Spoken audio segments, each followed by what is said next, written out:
Hey there, it's Delilah. How are you doing? Do you hear that? Do you smell that? Do you perhaps feel that in the air?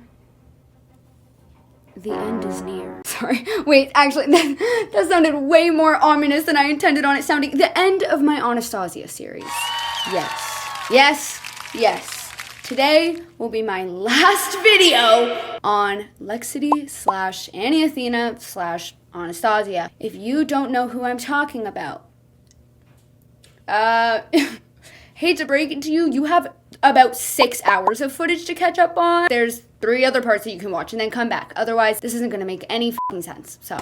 Oh, by the way, guys, look at my sweater. Isn't it so, like, wintry? Like, look, it has a little snowflake. Oh my god. Did you guys watch the Demon Slayer movie? Okay, sorry. I'm stalling right off the bat. Before we get into this, I'm gonna set another like goal because they've been doing really well and I keep setting them too low. I'm sorry. Okay. I'm gonna set a like goal for today's video for 10,000. I think we did 7,000 last time, so I think 10,000 should hopefully be doable. I think it should, yeah, whatever. That's what we're setting it as. That will tell me that you guys like my deep dive videos. Since this is my last video on this woman, I would love to continue making deep dives, not on her, on anybody else. And if this video gets 10,000 likes, I will continue making more deep dive videos on other deranged people of the internet because I go down rabbit holes like every other day. Also, if you're not subscribed already, pretty, please consider hitting that subscribe button. It would mean the world to me if you stuck around to see more from me. God, please do not let Anastasia be my legacy. And lastly, let's be respectful to each other in the comments. I was having a bit of an issue with that in my last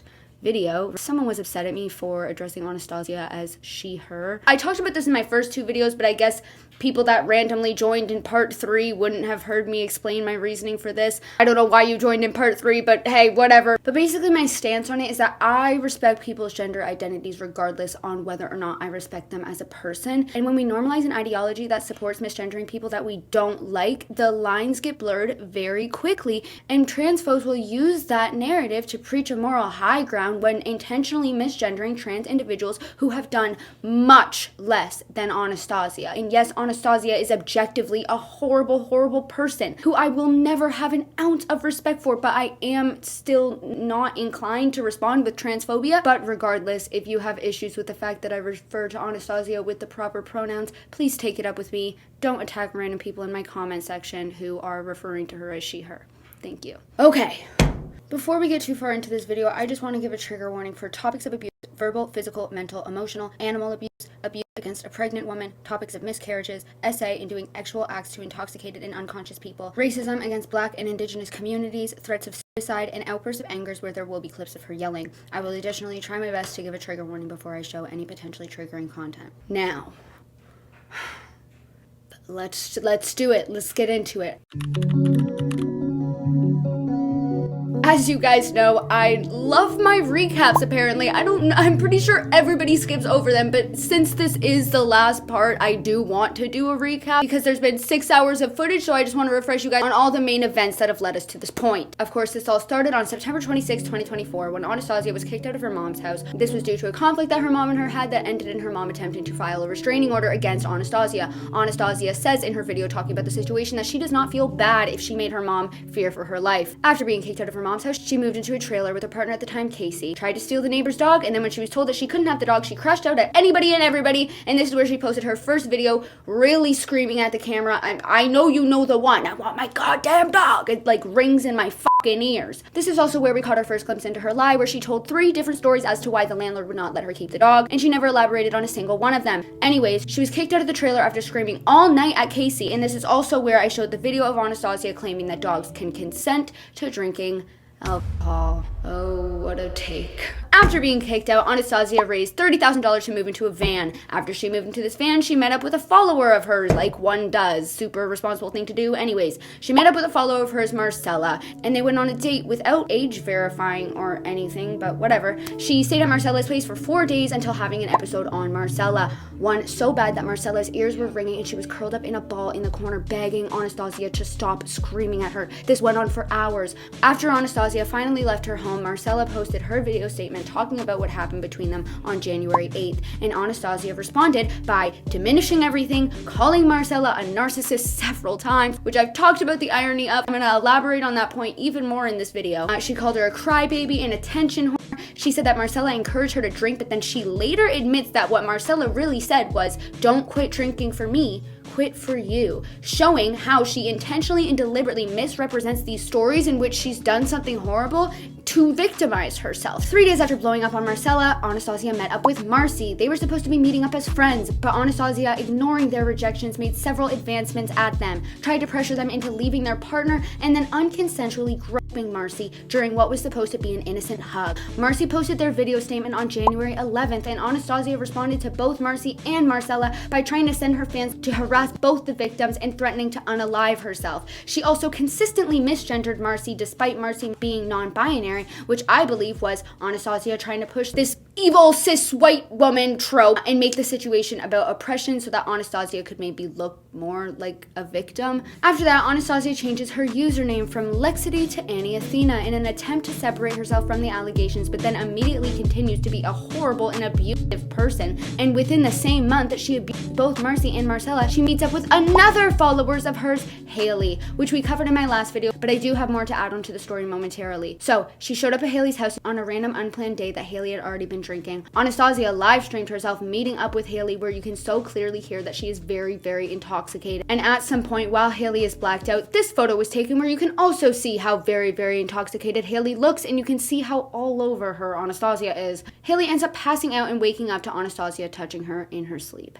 She gets up and tries to leave the room, and Anastasia follows her and continues making advancements at her despite Haley's level of drunkenness, Haley's girlfriend being there, and Haley saying no. After she left, Haley proceeded to pretend to be Anastasia's friend to acquire information from Anastasia about what happened that night, since Haley did not have any recollection of anything that went down. She only remembers waking up to what Anastasia was doing. She finds out so many more disgusting details from Anastasia, and once getting that information from her, she blocked Anastasia and posts her first video statement talking about it on February 20th. Anastasia responds by claiming that Haley essayed her, posts a screen recording of their messages to prove that Haley essayed her somehow, then literally showed herself in those messages admitting to sleeping with her when she was drunk. So it was very counterintuitive. Anastasia also posted a video saying that drunk people can consent. Huh? Hey, sweet pea. So you're not gonna like this take, but drunk people can absolutely consent to sex. But then later on in a live admits that they can't consent. Yeah, drunk people can't consent. Here's where I'll be getting into the additional information that I have. Anastasia also posted a video in her response saying that bratting was abusive, and if you don't remember, whenever Haley would try to stand up against Anastasia, Anastasia would say, "Stop bratting, you're bratting right now," to force her into this actual category when Haley's just trying to express how she feels. So she not only was like, "I'm gonna label you as doing something that you're not doing, but now I'm gonna claim that that's abusive." Yeah, Haley reached out to me after I posted that video, and she has the original bratting is abusive post, so we're going to take a look at that right now. To anybody that skipped the recap and is now starting off from this timestamp, I just want to let you know that we got the video from Haley of Anastasia claiming that bratting was abusive, and we're going to watch that now since we couldn't find it in my last video. Oh great, I have to download this video to my laptop. Bruh. Exactly what I need. Hey sweet pea, so bratting, or at least what everyone calls bratting, is just abusive. You pushing my boundaries because you want to see what happens is abuse. I set the boundaries for a reason, and you don't get to push my boundaries just because you think it's funny when I get upset. It's abusive. Bratting is abusive. And the thing about consent is you actually have to get consent. Girl, do not fucking talk to me about what consent is. You claim that drunk people can consent and that dogs can consent to drinking alcohol. So shut your mouth about consent. And the thing about consent is you actually have to get consent every time you want to engage in a behavior. You can't just get general consent that applies for all time. And I've never in my life ever seen a brat ask for consent before they start bratting. It would kind of ruin the purpose of bratting, actually. Bratting is abusive. Haley wasn't even bratting. And imagine being in Haley's shoes and seeing this video where you just had this night with Anastasia where anytime you tried to stand up for yourself or stick up against her or even just playfully joke with her, try to lighten the mood, she goes, "You're bratting, stop bratting." And then you see her the next day on fucking Instagram being like, "Hey sweet pea, so bratting is abusive. and you didn't ask for my consent to do, like, so obviously talking about Haley, right? Like, that's so insane to me. The last piece of context that I have that I missed in my last video is the clip where Anastasia claims that Haley threatened to stab her. Thank you to the commenter who brought my attention to this video. I literally don't know how I missed it. This is interesting. This was posted on February 15th. So Anastasia is talking about the Haley stuff before Haley even came forth and talked about what happened. Haley's video talking about what happened between them was posted on February 20th. Haley went to Reddit before making a YouTube video. Her first post on Reddit is on February 15th, and it's addressing this video that we're about to watch where Anastasia claims that Haley threatened to stab her. So it seems like Haley's responses all really started from Anastasia starting it first. Like, Anastasia loves to claim that these people are just like attention whores and they want to leech off of Anastasia's following and blah blah blah. Anastasia literally started it right here. So let's watch this. What were the boundaries? In this case, don't say you're gonna stab me. Tell me you're not gonna stab me. That was the boundary. And of course, like, prior context to when this clip was started is that she was talking about what happened with Haley. So she's talking about Haley. The number of times, hey, you're not gonna murder me, has been the boundary, is an unreasonable amount of times. Why do you have so many partners that want to murder you? Not to victim blame, because that would be absurd. Like, that it's not okay to threaten to murder someone or whatever, but it's just, like, kind of crazy. Like, why is that happening to you so many times? You promising to not physically harm me is not unreasonable, and you need to do it immediately. You don't get to go, no, I am gonna stab you. You do not get to do that. Haley never said that. You're painting it as if the conversation y'all had was Haley was like, I'm gonna stab you, and you're like, don't do that, and she's like, I'm gonna do it. Like, that's not what happened at all. What happened is that Anastasia asked her, have I ever pissed you off, right? Haley responds, yeah, you made me really fucking angry on the night where I saw you, and I made that one comment about your van, and then you verbally abused me. I was so upset that night that I literally could have hurt you. Now Anastasia is on live being like, How dare you threaten to stab me? just a blatant misrepresentation of what went down. And it is lying because although it's rooted in the truth to the absolute slightest degree, it's like inspired by the truth. You know what I mean? Like, it is a complete different story that is inspired by something that happened. But when she retells it, it's literally a lie at that point, because the way she retells it is entirely different than what it was. And you don't get to do that more than once, and then you don't get to do that and then pause. No, that's deeply unacceptable. You're deeply unacceptable. Bada boom, bada bang. So that is the end of the stuff that I missed from my last video. We are now going to get into the next victim slash just series of really, really bad events that goes down with Anastasia following Haley's video that I will remind you guys she posted on February 20th. Between February 20th and the beginning of March, about like a 2-week span. I don't know if you're thinking what I'm thinking. The perfect amount of time to get into a sugar mama polyamorous relationship with a woman who has a child. Yeah, on March 4th, about a weekish after Haley came out with her video statement, she posts this TikTok. I've managed to find myself in a polyamorous relationship with someone who doesn't really expect anything from me, and even enjoys the idea of me seeing other people, but doesn't want to see other people themselves, so I get to have all the freedom I could ever want, and don't really have to deal with any jealousy issues because it's unlikely they will even come up. They just want to take care of me and provide a home for me to come back to if I ever need one. They love buying me things, like all these stuffed animals. I don't exactly know how this happened, but I am incredibly glad it did, because I feel deeply supported and loved and free in a way that I have never felt before, and it's amazing. It's amazing. It's amazing. So yeah, I guess I have a sugar mama now who loves to spoil me. So this girlfriend of hers is named Sarah and knows Anastasia as she was a Twitch moderator of hers. She's a woman in her 30s and is a mother to a child living in the house where Anastasia stays at whenever she wants. I guess due to this, there was some people that were threatening to call CPS, which she said this. You're threatening to call CPS because a trans woman is near a child, and you're claiming what? Anything other than transphobia is gonna be dumb. Anastasia, just a hunch. And I know everything bad in this world that could possibly happen to you is transphobia in your brain, but I think it might actually be because you essayed a blackout drunk and sleeping woman, and the story about that came out a week prior to this, so people don't really see you as necessarily safe, but yeah. Definitely because you're a trans woman. By the way, I just want to make it clear, fuck CPS, but that's aside the point from this video. In this time living here and being pampered by her polyamorous sugar mama and seemingly getting everything she ever could have wanted, you want to know what that includes? A fucking dog. She adopted a fucking dog. Any plans for the day? My plans for the next week are literally just to take care of her. She's 8 weeks old, and I want her to be really well trained. So I'm going to spend all my time around her and work with her all the time for a while. Because I need a dog. I need a dog that like understands me. I'm very tired of being alone, and I love her. So I'm crying. It's okay.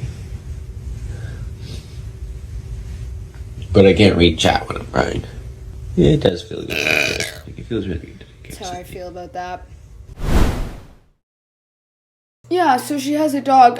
Just let me remind y'all, this daunting clip that haunts all of us and is probably the reason why my laptop keeps getting possessed. Dogs definitely are exposed to alcohol in the wild on a regular basis. They absolutely can consent to drinking alcohol. A lot of dogs even very much like alcohol.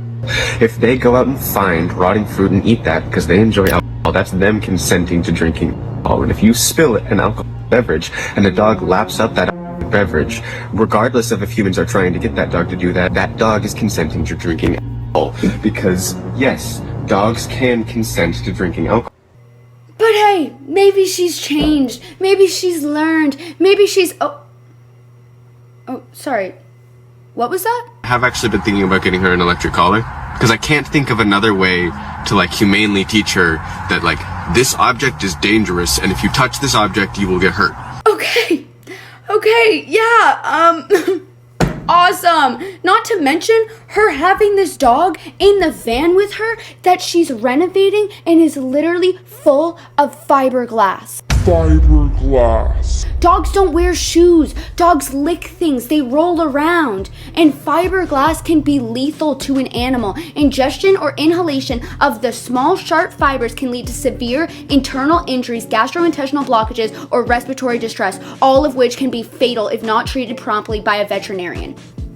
Yeah. So anyways, she named this dog Artemis, which in Greek mythology is the twin sister to Apollo. And you guys all know the story about Apollo. It was also around this time that Anastasia starts facing the manic allegations as she's broadcasting herself tattooing and piercing herself. No gloves, no sanitation, no nothing. And I don't know if this was some sort of spiral since just a month before everything with Haley, Marcella, and Marcy went down, which all took place within the same few weeks. But yeah, in my opinion, I feel like it's got to be some sort of coping something. I don't know. I don't like to throw around the word mania. I talked about this in part 1. Mania is exclusive to bipolar 1. I also saw something about schizoaffective disorder, but people with BPD do not experience true mania, just mania-like symptom. But anyways, major trigger warning. I'm about to show a video of her literally piercing her face. I'm gonna have to censor it, but you can still get a general idea of what's going on. So I'm gonna show that in 3, 2, 1.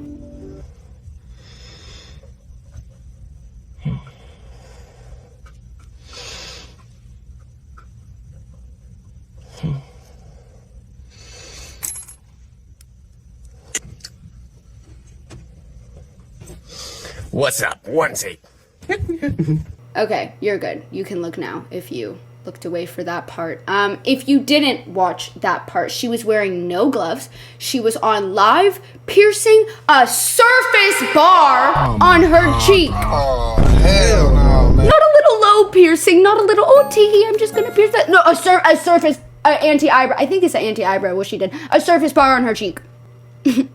Which, if you don't know, surface bars are already extremely rejection prone, and piercing yourself can put you at risk for severe infection, nerve damage, scarring, and hematomas.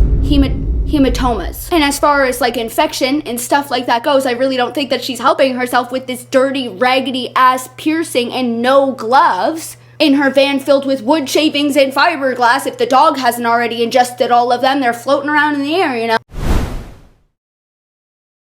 Okay, let's quickly jump to some more of her impulsive, risky, and unsafe behaviors and permanent body modifications that she's given herself despite the entire internet begging her not to do that. We have her making her own tattoo ink from burning a paper plate and like taking the, I don't know what she calls it, but like taking the black charring stuff off of the paper plate and mixing it with some sort of like Vaseline and then using a safety pin.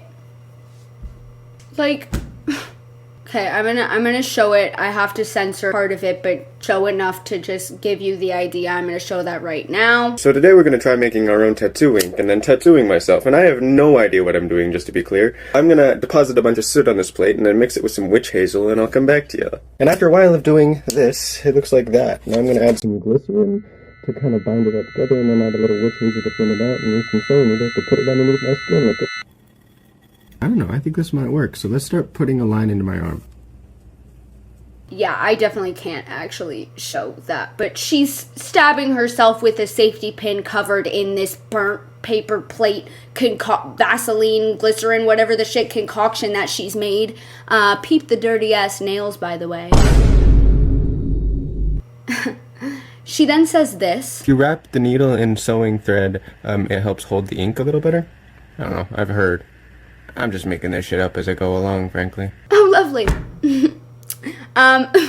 In case you're wondering what she's tattooing, you know, maybe an inspirational quote, maybe a little design, maybe she's doing the A star looking thing, the thing that she encouraged other people, her initials to get a tattoo of, or like, I don't know, maybe something for her dog, or just a bunch of scribbles that don't mean anything or look good to any capacity. Okay.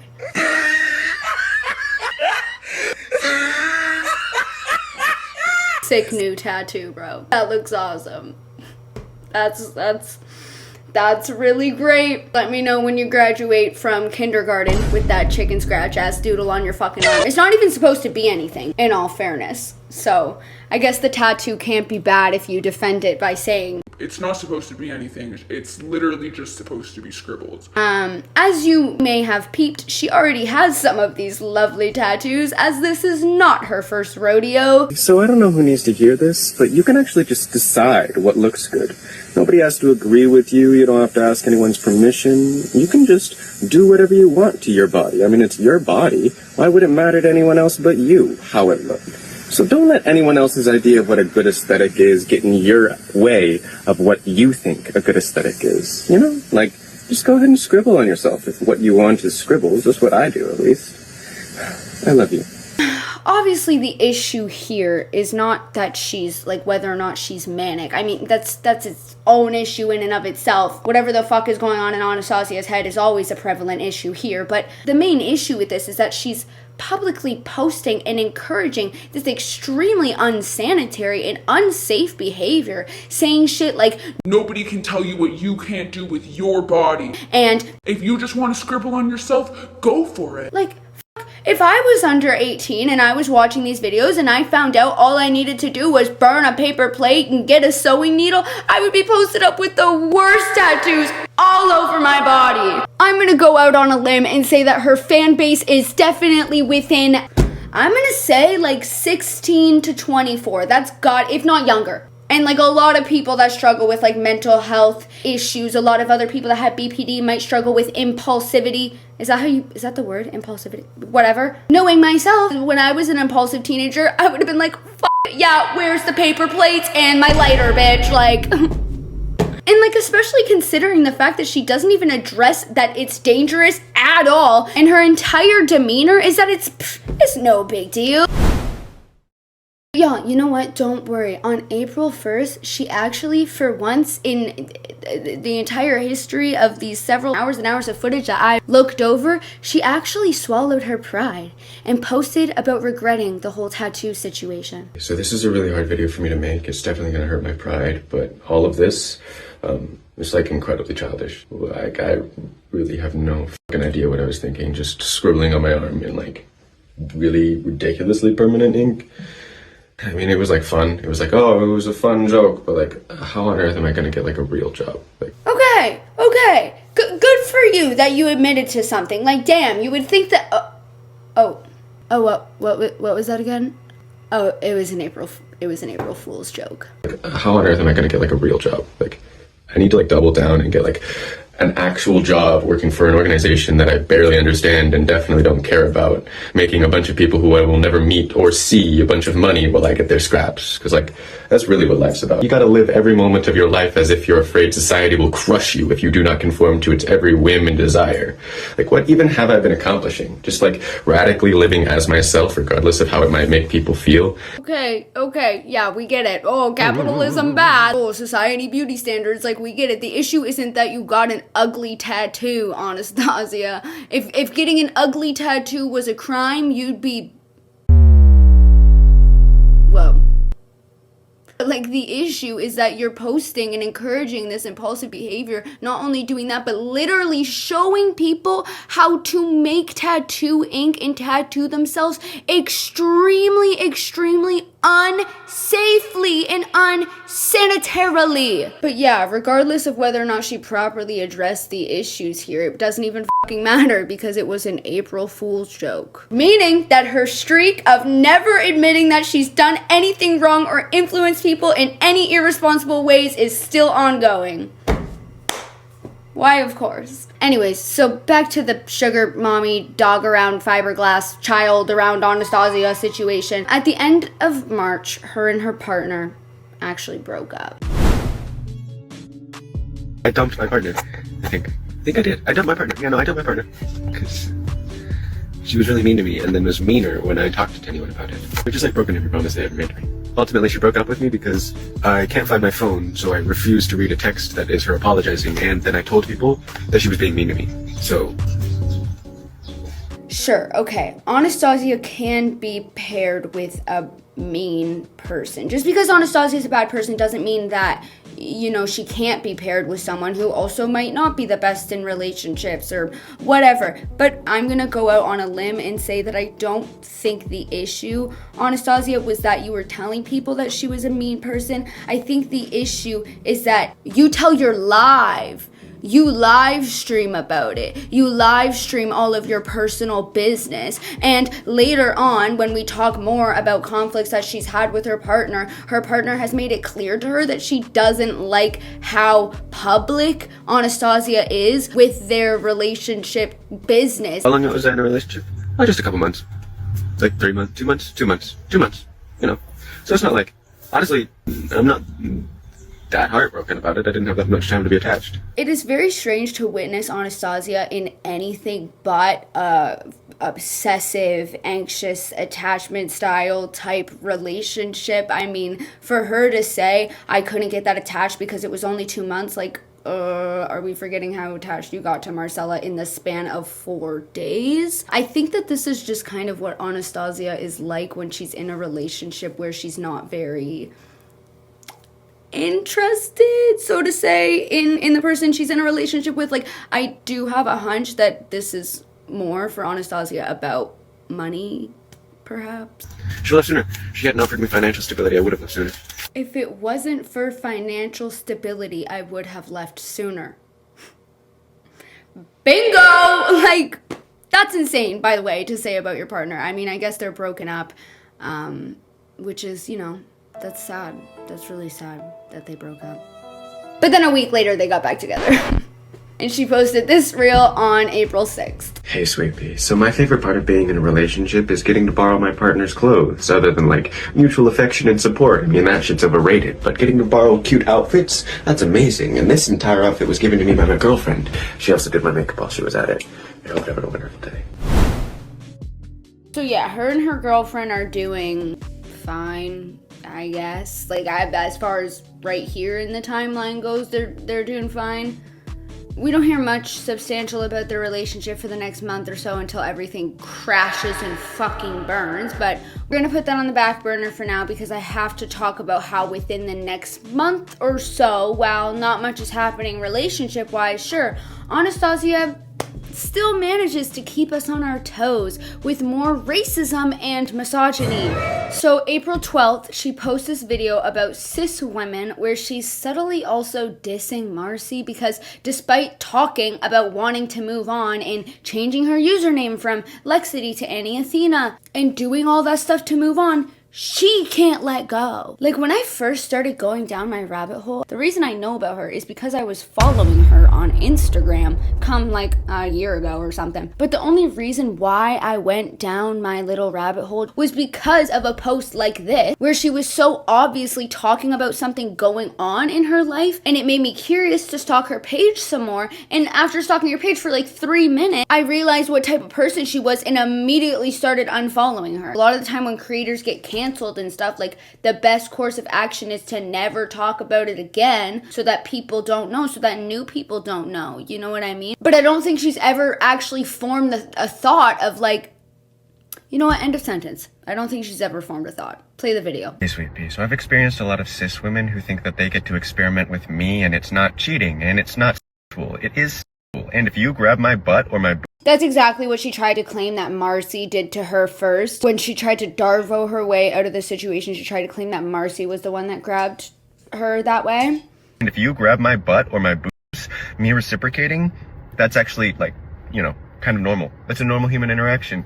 If you don't want me to touch you, don't touch me. And if you touch me first, I don't have to ask, right? Sorry? That's crazy. I don't have to ask, right? I mean, do I? Because, like, you didn't ask. I mean, I guess, in a way, like, if they're touching you and then you reciprocate, sure, maybe, whatever, but, like, in Marcy's situation, when her touching you first was actually just an innocent hug, and then you were like, hell yeah, she touched me first, let me grope her, like, that's what actually went down there. On the same day, what an insightful day for her, she posted the most ironic video of the year, aside from her no means no video where she preached about proper consent. Hey, Sweet Pea. So no means no. No means no. All of the time, even if I'm laughing, even if you think my body language means that I'm enjoying whatever you're doing, you should listen to my words, actually. No means no. Let's take a look, shall we? Hey, Sweet Pea. So real empathy means... That was really loud. Real empathy means... Oh, yes.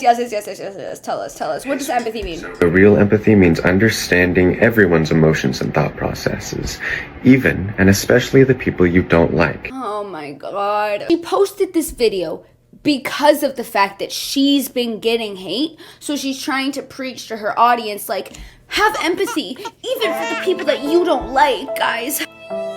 You guys should have empathy even if you don't like the person. Like, she's posting this video to talk down on her haters and try to get them to go easy on her, but the fact that she's the least empathetic person out there, and there's so much receipts of her being the least empathetic person, and she's not capable of noticing how this video is gonna come off, is wild. Just deciding someone is evil and dismissing their thought process as bad or trying to hurt the world is lacking empathy, okay? People don't just do things to hurt the world. That's not a thought process that makes any sense. And even the worst things are done with a human thought process because they're done by humans. And if you refuse to understand that, you're only doing yourself a disservice. I'm not saying you have to condone everyone's actions, right? Obviously, some actions are terrible and should be condemned. But if you refuse to understand how those actions came about and why people do terrible things, it becomes incredibly difficult to address those terrible things and stop them from happening in the future, right? Okay, so what she said right there. But if you refuse to understand how those actions came about and why people do terrible things... That how those actions came about and why people do terrible things is exactly why I haven't spoke on Anastasia's childhood and the things leading her to be the person that she is today. Her point is that she wants people to think deeper about why bad people are the way they are. But guess what? None of us on the internet are your therapist, and we don't have to unpack your childhood trauma. And we especially don't have to unpack your trauma to create the illusion that you're more human than you are and naturally feel more sympathetic towards you because bad things happened to you as a kid that made you into a bad person. I personally don't give a shit. And I'm not going to give you the grace and the empathy of dissecting why you are the way that you are. I don't care, because you're an adult and nobody owes you that when you do horrible things. We don't have to sit here and be like, oh, but her dad was really bad to her and that's why. That's not helpful to us. If you did some bad things and you weren't literally abusive, maybe we can have that discussion, but that's not really relevant here. A lot of people go through bad things in childhood and they don't end up an ounce like you. You need to be able to empathize with people who do terrible things in order to help people not ever do those things again. Yeah? And deciding people are just evil and dismissing them as trying to hurt the world is lacking empathy and it's unhelpful. Well, shit. Color me unhelpful then. Anyways, she goes on to post a bunch of nonsense over the next couple months, as per usual. Most notably, she randomly becomes like a men's mental health advocate. But like the way that she did this was just by dissing women and for blaming them for the patriarchy. Huh? Oh boy, I remember this one. We're gonna get into this video. On May 7th, she posts this video. Let me put it this way. If being a man was everything that being a woman was, and extra things, like everything was easier and nothing was harder as a man. So the implication is that that's not true? That life isn't easier for men? Yeah, that's what she's saying. If being a man was everything that being a woman was, and extra things, like everything was easier and nothing was harder as a man, why on earth would any men ever transition to being a woman? Because they're trans.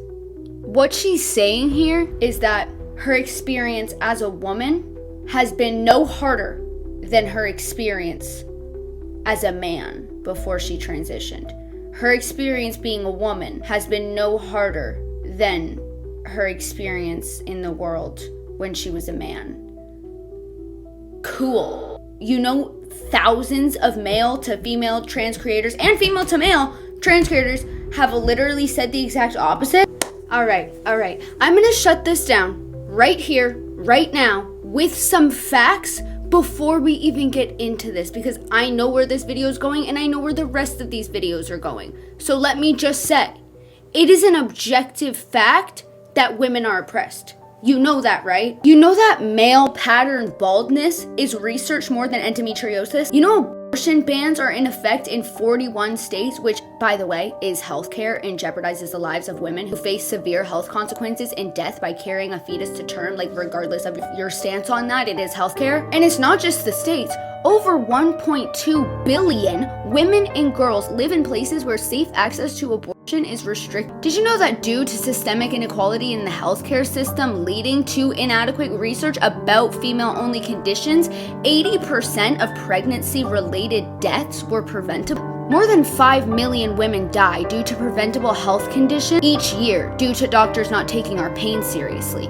Did you know that women earn still 77 cents per every dollar a man earns? Did you know that 12 million girls under the age of 18 are forced into marriage each year? Did you know that 80% of victims of intimate partner violence are women and girls, and 41% of women experience some form of violence or stalking by an intimate partner, a statistic that's grossly increased when it comes to Indigenous women, as they're 4 times more likely to experience intimate partner violence than non-Indigenous women. Just in case you're wondering about Indigenous people, since I know that you love to talk ignorantly about them as well, which we'll get into later. Did you know that 97% of women are sexually harassed and 1 in 3 women have been sexually assaulted a statistic that you've contributed to? Did you know that one woman or girl is killed by someone in her own family every 11 minutes? And to this day, as we live and breathe, the most dangerous place for a woman to be is her own home.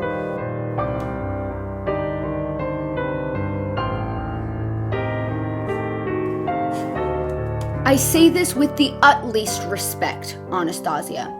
Shut your fucking mouth when it comes to talking about the hardships women face. But yeah, sure, let's entertain this. Go on, why don't you? Being a man was everything that being a woman was, and extra things. Like everything was easier and nothing was harder as a man. Why on earth would any men ever transition to being a woman? Because they're trans. That's because they're trans, Anastasia. You know that people don't transition to live an easier life in regards to the gender placement in society, right? Being a man and being a woman are both fundamentally restrictive. Trans people are people who prefer the restrictions that is opposite to the ones they were assigned at birth. I think they're just trans. No, I think they're just trans. Right? Like that's what the system is. That's what the system is. Okay? Being a man is exactly as restrictive as being a woman. That's just factually incorrect. That's not true. You know, like I just listed a bunch of statistics about that one. And sure, yeah, men face their own hardships, of course. The male suicide rate is so high because men are born into a system that punishes them for showing an ounce of emotion or talking about their feelings or seeking mental health help, which is detrimental. And I can't begin to imagine the ways in which a person goes about their life being so heavily held to a standard in which they're stripped of their own basic human emotions and expressing them. However, women not only have their own expectations and gender roles to uphold, but the world does not see us in the broader view of things. We are systematically disregarded and victimized predominantly by these very men. We don't get a choice. Men get a choice whether or not they choose to uphold the standards of masculinity. And it's no easy feat, sure, but women don't get a choice when it comes to systems of power that govern over our bodies and rights. When it comes to how men are affected by the patriarchy, they get to choose whether or not they engage and enforce it. Women don't. Women don't, because we're systematically affected and socially affected. I don't know why you used your platform in this way. And her next male-centered videos don't make sense to me either from a content perspective. At least I don't think that her following is a bunch of cis men. But it's never been about catering. It's never been about catering to an audience. She uses her platform to preach and force her views onto others and hope that she can influence others' opinions. She's desperate for others to see the world the way she does. But as she reveals the dark and twisted ways in which her brain works, she receives less external validation and praise from her audience, and then she fights even harder to try to make people understand her, a cycle that I often see in her. Okay, so as I said, that video was posted on May 7th. Over the next several months, she kind of posts content related to this. Like, May 7th was really just the beginning of her men's mental health advocacy era. I'll play the next video now that we're going to watch regarding this topic, but just know that, like, this is something that she upholds and stands behind for literally months and probably still until this day. Hey, Sweet Pea, so blaming men for a system that they were born into makes as much sense as blaming women for a system that they were born into. And if you think that it is solely men holding up the patriarchy, you, like, literally have not met very many women. Like I said, men have some control over if they engage in the social expectation aspect of patriarchal values. They have a choice. Women do as well when it comes to enforcing ideas of toxic masculinity. Some women are very traditional in their values and lifestyles and they contribute, but they don't have the power to substantially contribute in a negative or positive light.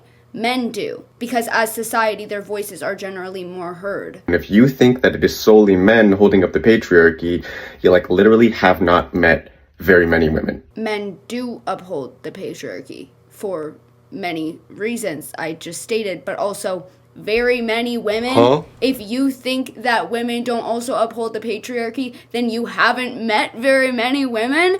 I don't personally know any woman that contributes to harmful rhetorics about the patriarchy. In fact, most of us don't favor a system that harms us in the broader society. And by the way, when I refer to a patriarchy that harms men, I refer to the social implications in the gender expectations, which is what Anastasia is also referencing, as she, of course, has not mentioned the way in which the patriarchy systemically harms men. But let's continue. There is a huge number of women who benefit from the patriarchy and uphold it. None of us benefit. Some of us aim to uphold it.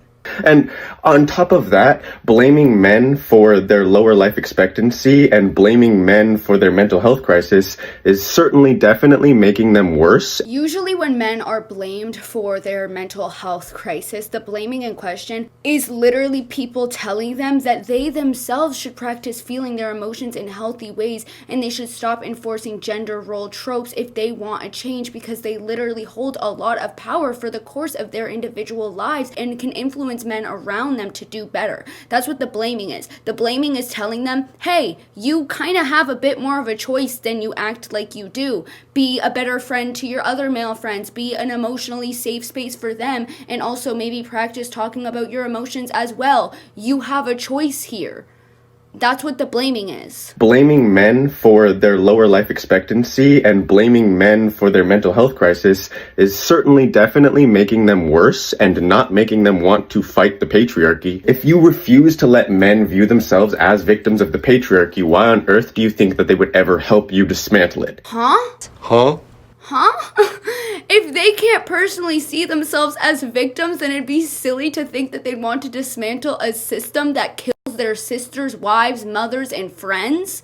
It's called basic human empathy. Yes, men are victims of the patriarchy, I suppose, in their own way, if they must be fucking included here. But even if they weren't at all whatsoever and it had no negative implications on men, you can see the negative implications that it has on half of the fucking world. That's like saying, hey Delilah, you're not black. Why would you ever discourage racism? That's silly. That's foolish. Like, I'm a human with basic empathy and compassion, and at the very least critical thinking to recognize that this is not the way that the world should be. That is such a dumb and self-serving take to have. That if you don't let men see themselves as victims of the patriarchy, then why would they want to dismantle it?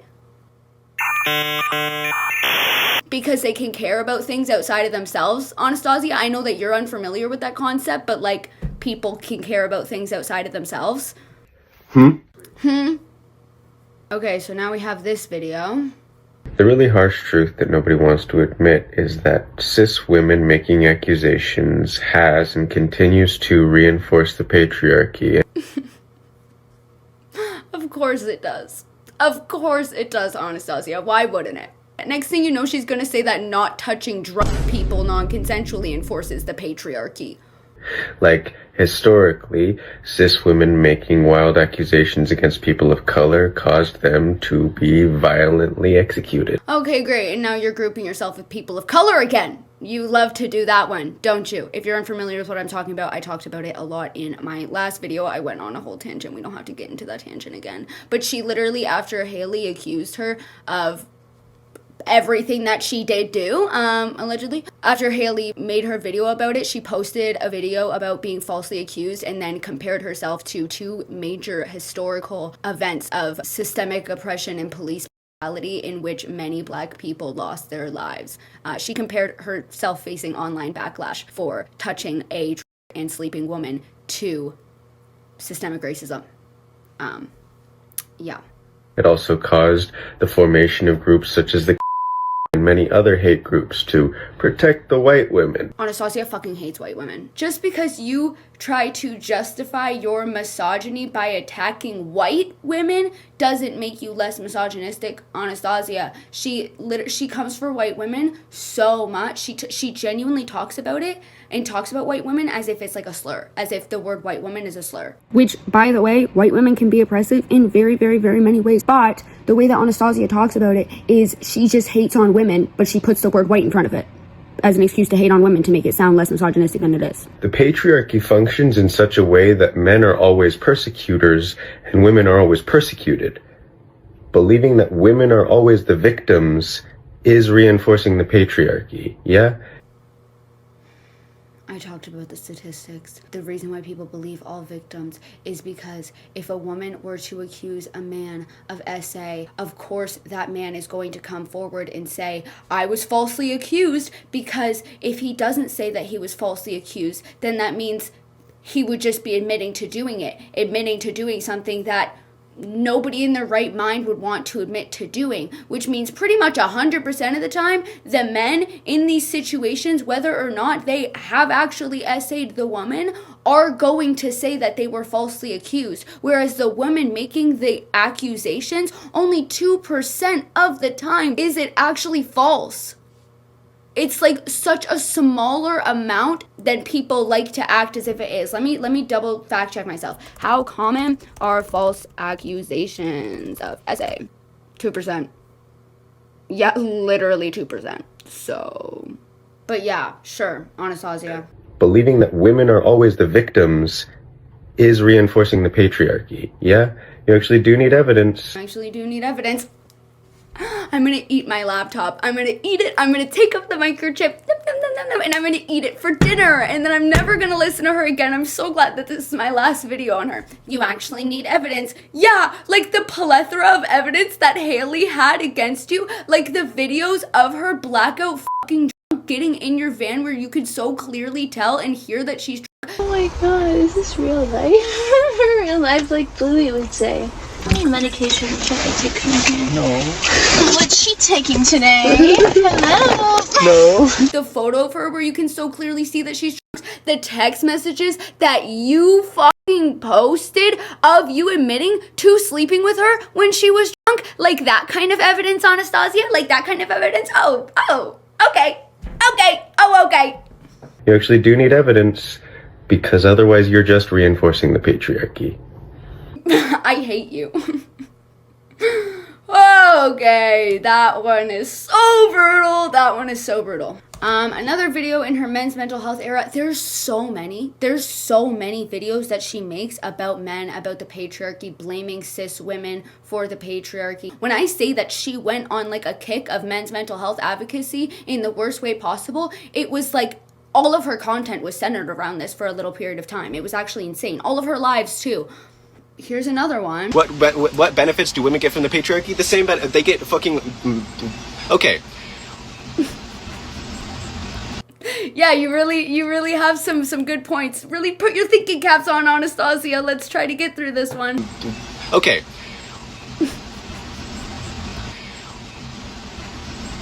Let me put it this way. If there was a man who had a sex tape with Ray J, do you think that he... What? Yo, what? Okay. She's talking about Kim Kardashian.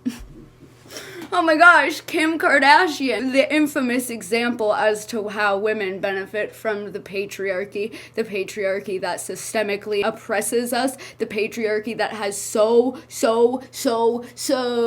much more to do with systems of power rather than social implications. Yes, social implications are a conversation to do with the patriarchy, but it is like a percentage of what the patriarchy is. Anyways. Do you think that he would have gotten anything out of it like Kim Kardashian did, right? Like, yes, women have to play a very specific role in order to benefit from the patriarchy, but if... Yeah. Yeah, the only way that the patriarchy benefits us in like social aspects is capitalizing on the fact that we are seen as objects. The reason why Kim Kardashian benefited is because it was like a sex scandal. She was objectifying herself. Women have to play a very specific role in order to benefit from the patriarchy, but if they do play that specific role, they can occasionally achieve great benefits from the patriarchy, actually.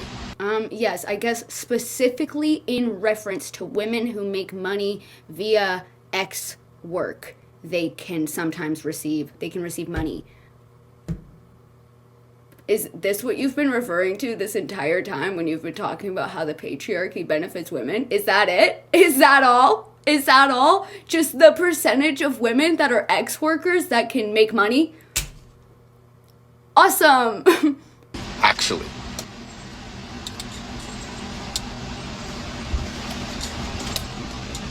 Have anything else to say? Go on. Tell us the other ways. Tell us the other ways the patriarchy benefits women. Go on.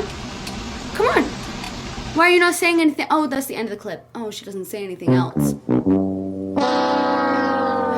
So far, she's posted, let me actually do a little count from her first video about men's mental health. 1, 2, 3, 4, 5, 6, 7. Oh, 8 videos. 8 videos, 9 videos. You've posted 9 videos in 2 live streams since that first video about men's mental health, about the patriarchy, etc., etc., talking about how the patriarchy benefits women, and you finally get your moment to, like, tell us, like, oh wait, no, elaborate on that. How does the patriarchy benefit women? And this is what you have? That's what you have? That's what you come up with? Pathetic. Pathetic. You're looking for an excuse to diss women. Okay, let's watch a little bit more while we're here, why don't we? How is this not the patriarchy's fault, but misandry's fault? Because I was told by people that they would refuse to believe me. When I told people I had been sexually assaulted, they told me that I was wrong, lying, and bragging because they said that they should always believe women, and the women were the one who sexually assaulted me, and I was an AMAB child.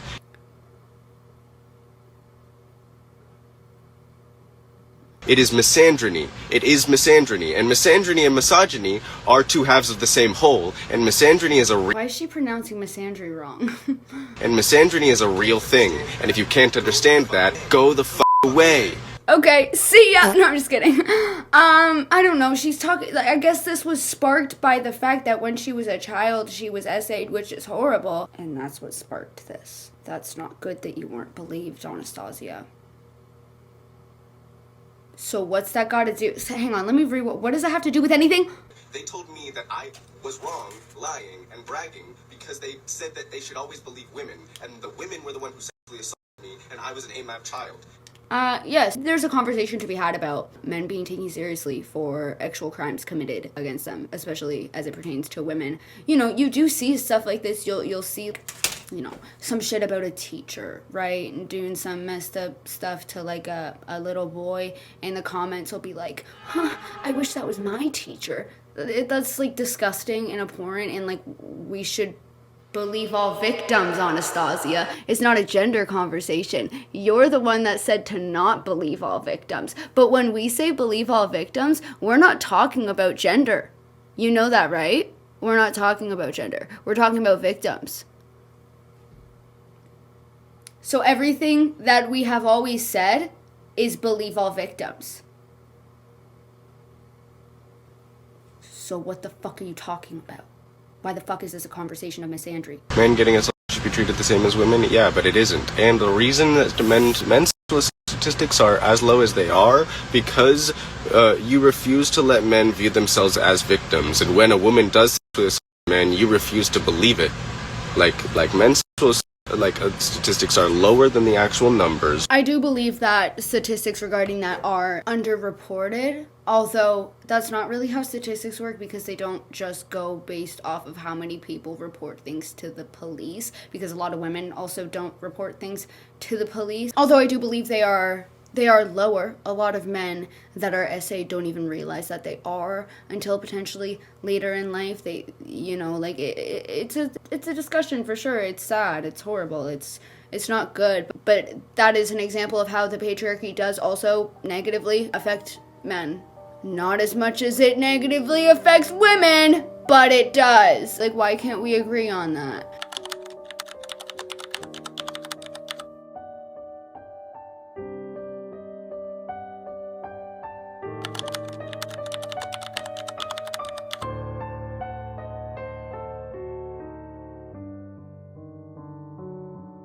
That's my whole point.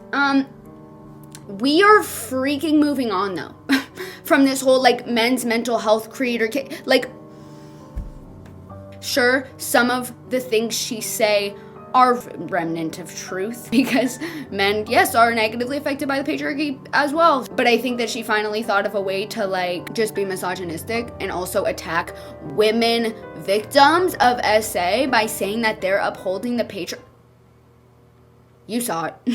I don't have to recap. I'm not gonna recap. That is the men's mental health advocacy era of Anastasia's. We are now going to move on because there is much more ignorance of hers for us to cover before we get to the arrest.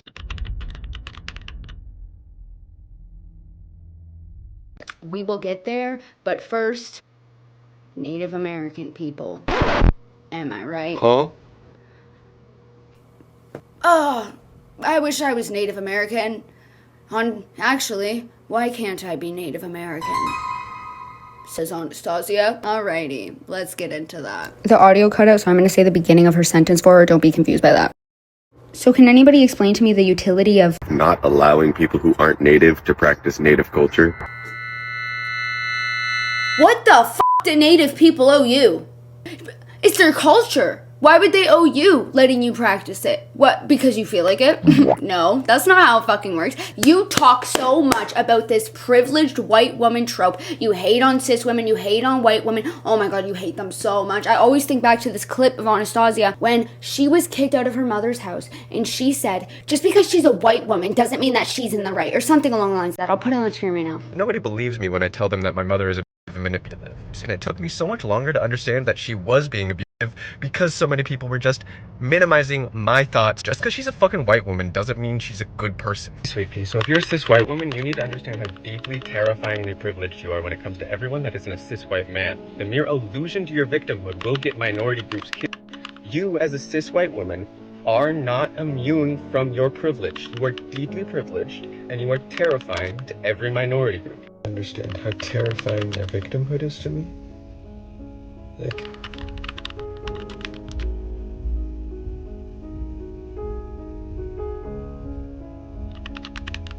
not even the victimhood. The vague appearance of their victimhood. Like the idea that they might be able to use anything that happens to make it seem like they're the victim is the scariest thing in the entire universe to me at this point. And it keeps happening. But like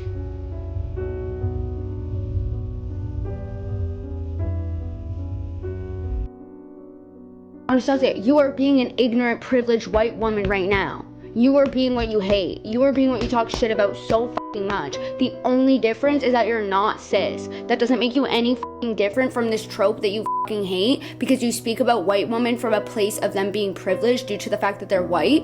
But you're also white. You're also white. You're also white. Okay, let's keep watching. Of not allowing people who aren't native to practice native culture. Because it really seems to me if you're just disallowing people from practicing your cultural beliefs, the only thing you're really doing is making it impossible for your cultural beliefs to continue existing. Yeah?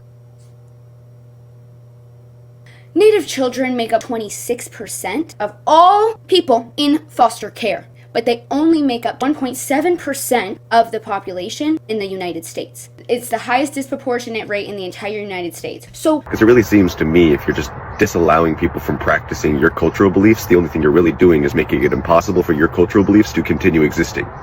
yeah, Anastasia, so that's actually like a real issue that you know about. That's what you're talking about. When Indigenous children are stripped from their families and often put into white families, they do lose their ability a lot of the time to engage in their cultural practices and overall participate in activities that does keep the culture alive. And that's a real issue, you know? There's a lot of Indigenous languages that have died off because we stripped Indigenous children from their families and we put them in residential schools where they weren't allowed to practice their cultural beliefs and practices or speak in their language, and we just whitewashed all of these Indigenous children and forced them into Christianity, and we punished them for being Indigenous in any sort of way. In their culture, in their cultural practices, and their languages have been dying for years because of continued oppression. I mean, like what we do right now in the US and in Canada, stripping these Indigenous children from their families and then putting them into white families is kind of a dulled down version of the residential schooling system. Obviously, the residential schooling system was a very traumatic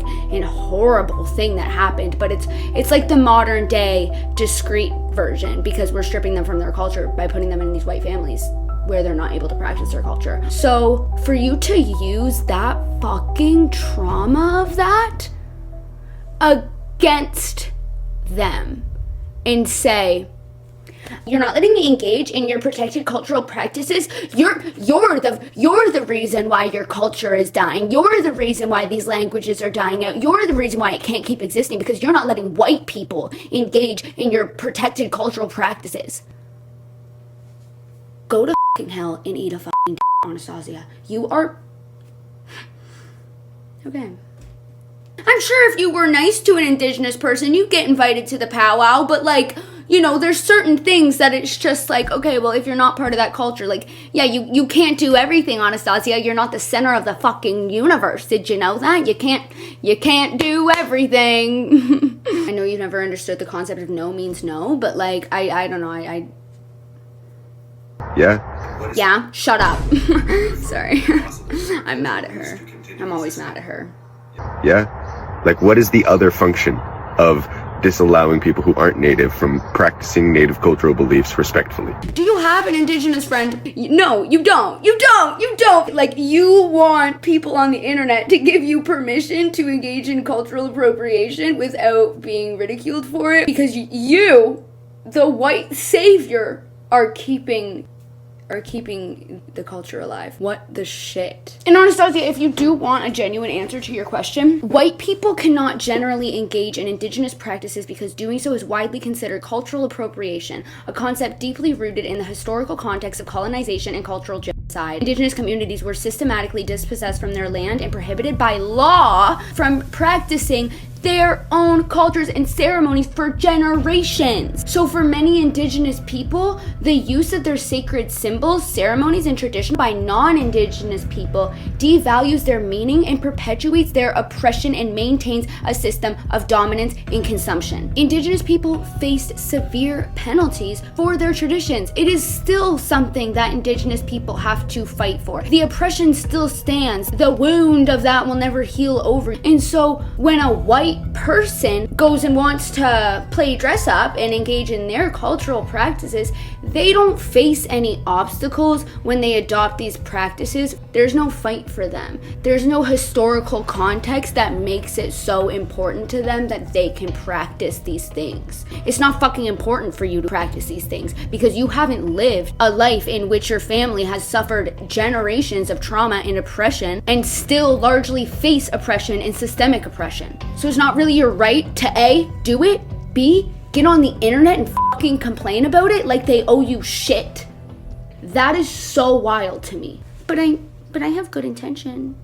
But I want to do it respectfully. But you can't, and your video is inherently disrespectful and ignorant, which is further disrespectful because you're speaking from such a place of ignorance that shows that you don't care about Indigenous people enough and about their trauma enough and about their culture enough and about their practices enough to do some fucking research. You don't care enough about it to do that. So why the fuck would you, out of anybody, be the one person who's allowed to engage in these practices? You didn't even care to fucking Google why it's wrong. Hello?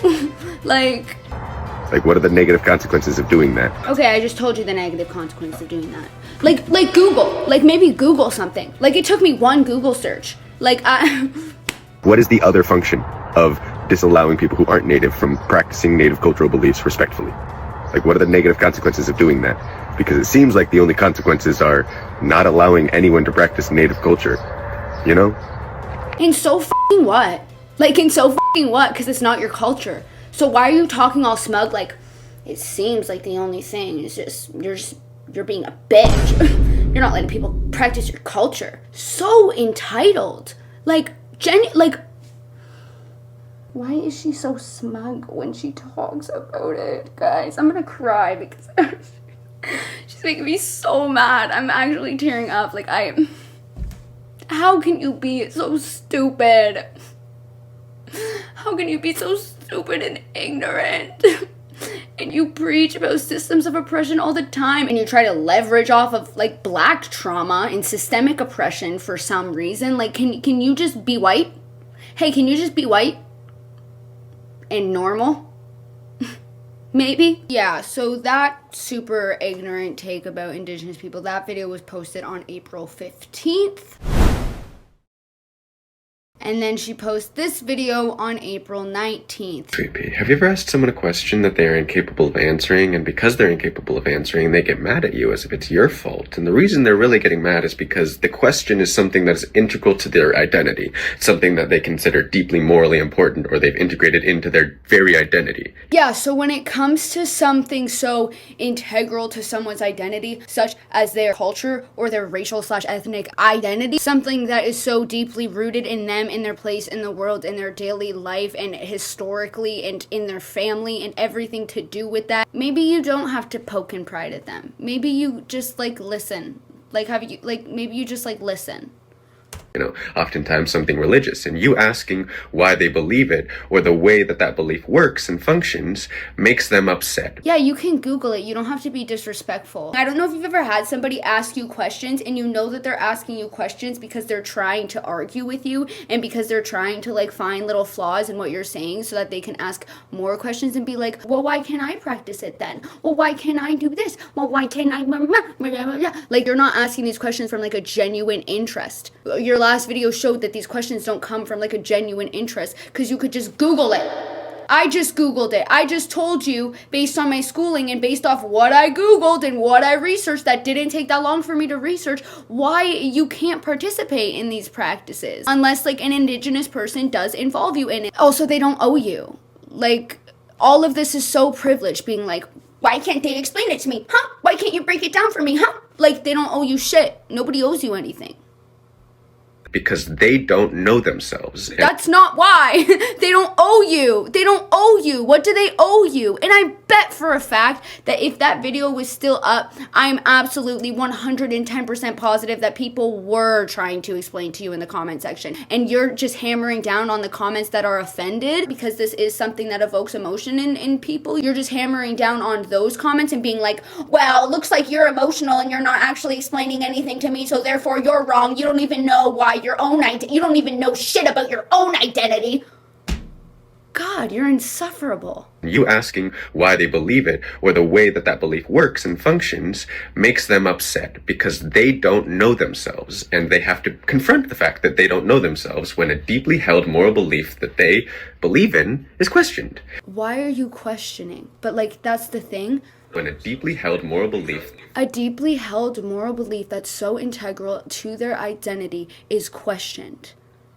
What? See, like, why? But question for you, Anastasia. Why are you questioning it? Why are you questioning it? And just because I question your moral beliefs doesn't mean I disagree with them, actually. Maybe I just want to understand them. Let's refresh. Let's see if she sounds as if she's just asking an innocent question. Ability of not allowing people who aren't native to practice native culture. Because it really seems to me if you're just disallowing people from practicing your cultural beliefs, the only thing you're really doing is making it impossible for your cultural beliefs to continue existing. That's not asking an innocent question. That's asking a rhetorical question and then making a very racist and fucked up assumption and putting that onto them and being like, well, here's why you're wrong. Let me state rhetorical question. Why can't I participate in your cultural beliefs? And here's why you're wrong for not letting me. Before you even answer me, here's why you're wrong. And now you're offended that people are not happy with your question?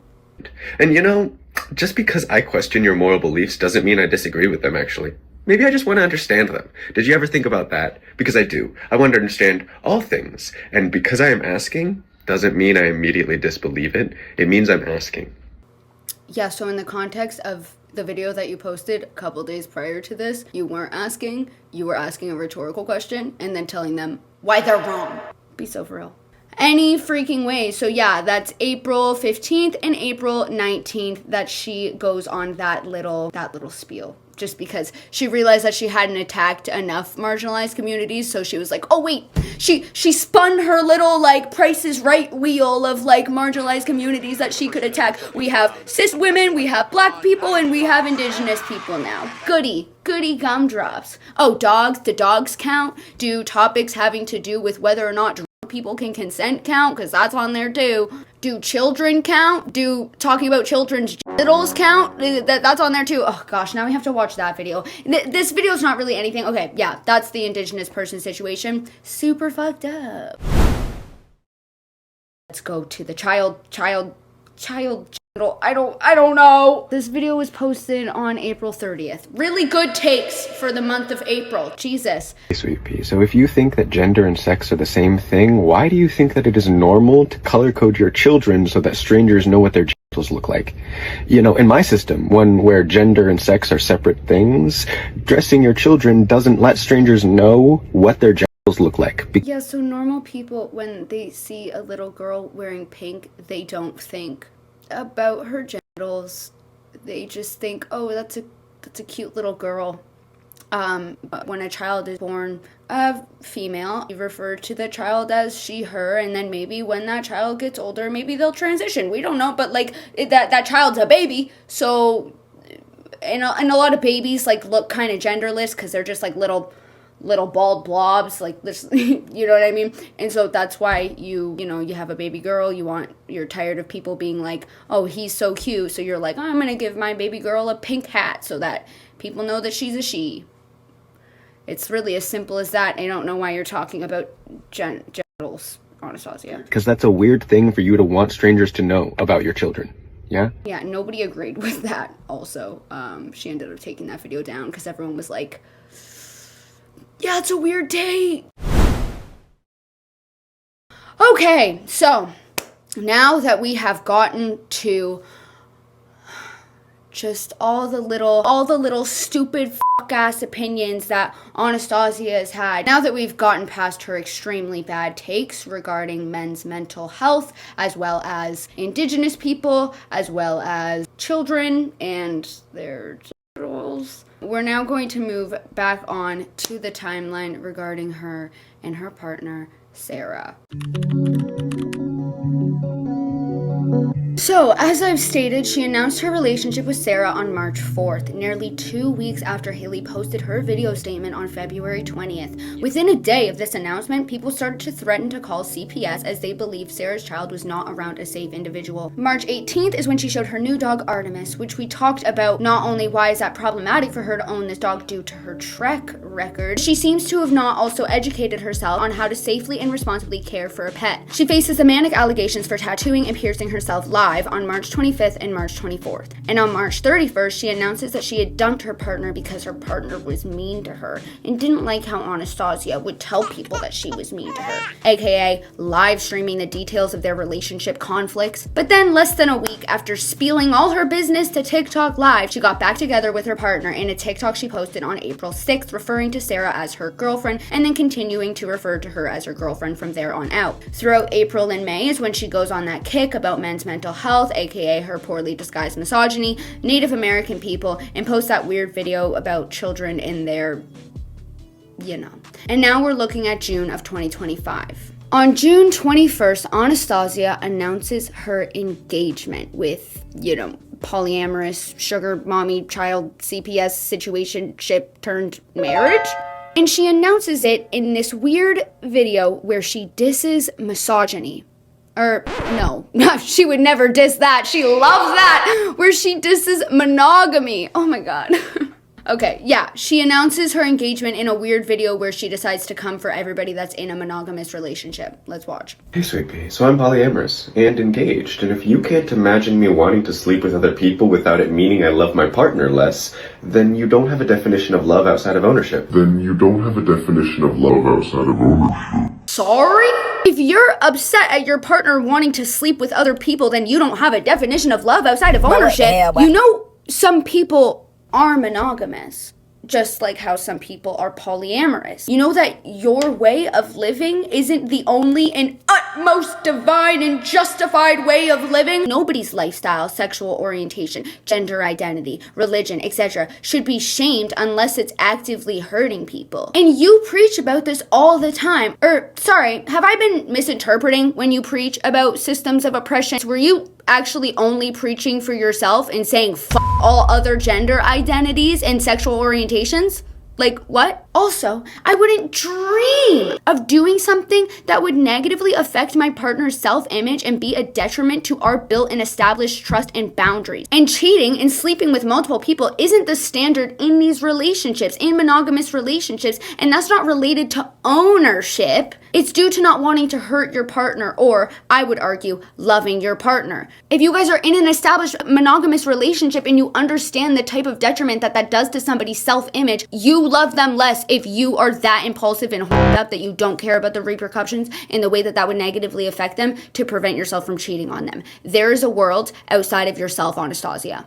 Like, I'm not saying monogamous relationships are wrong. You literally kind of are. I'm saying you should be able to imagine a definition of love that isn't owning them.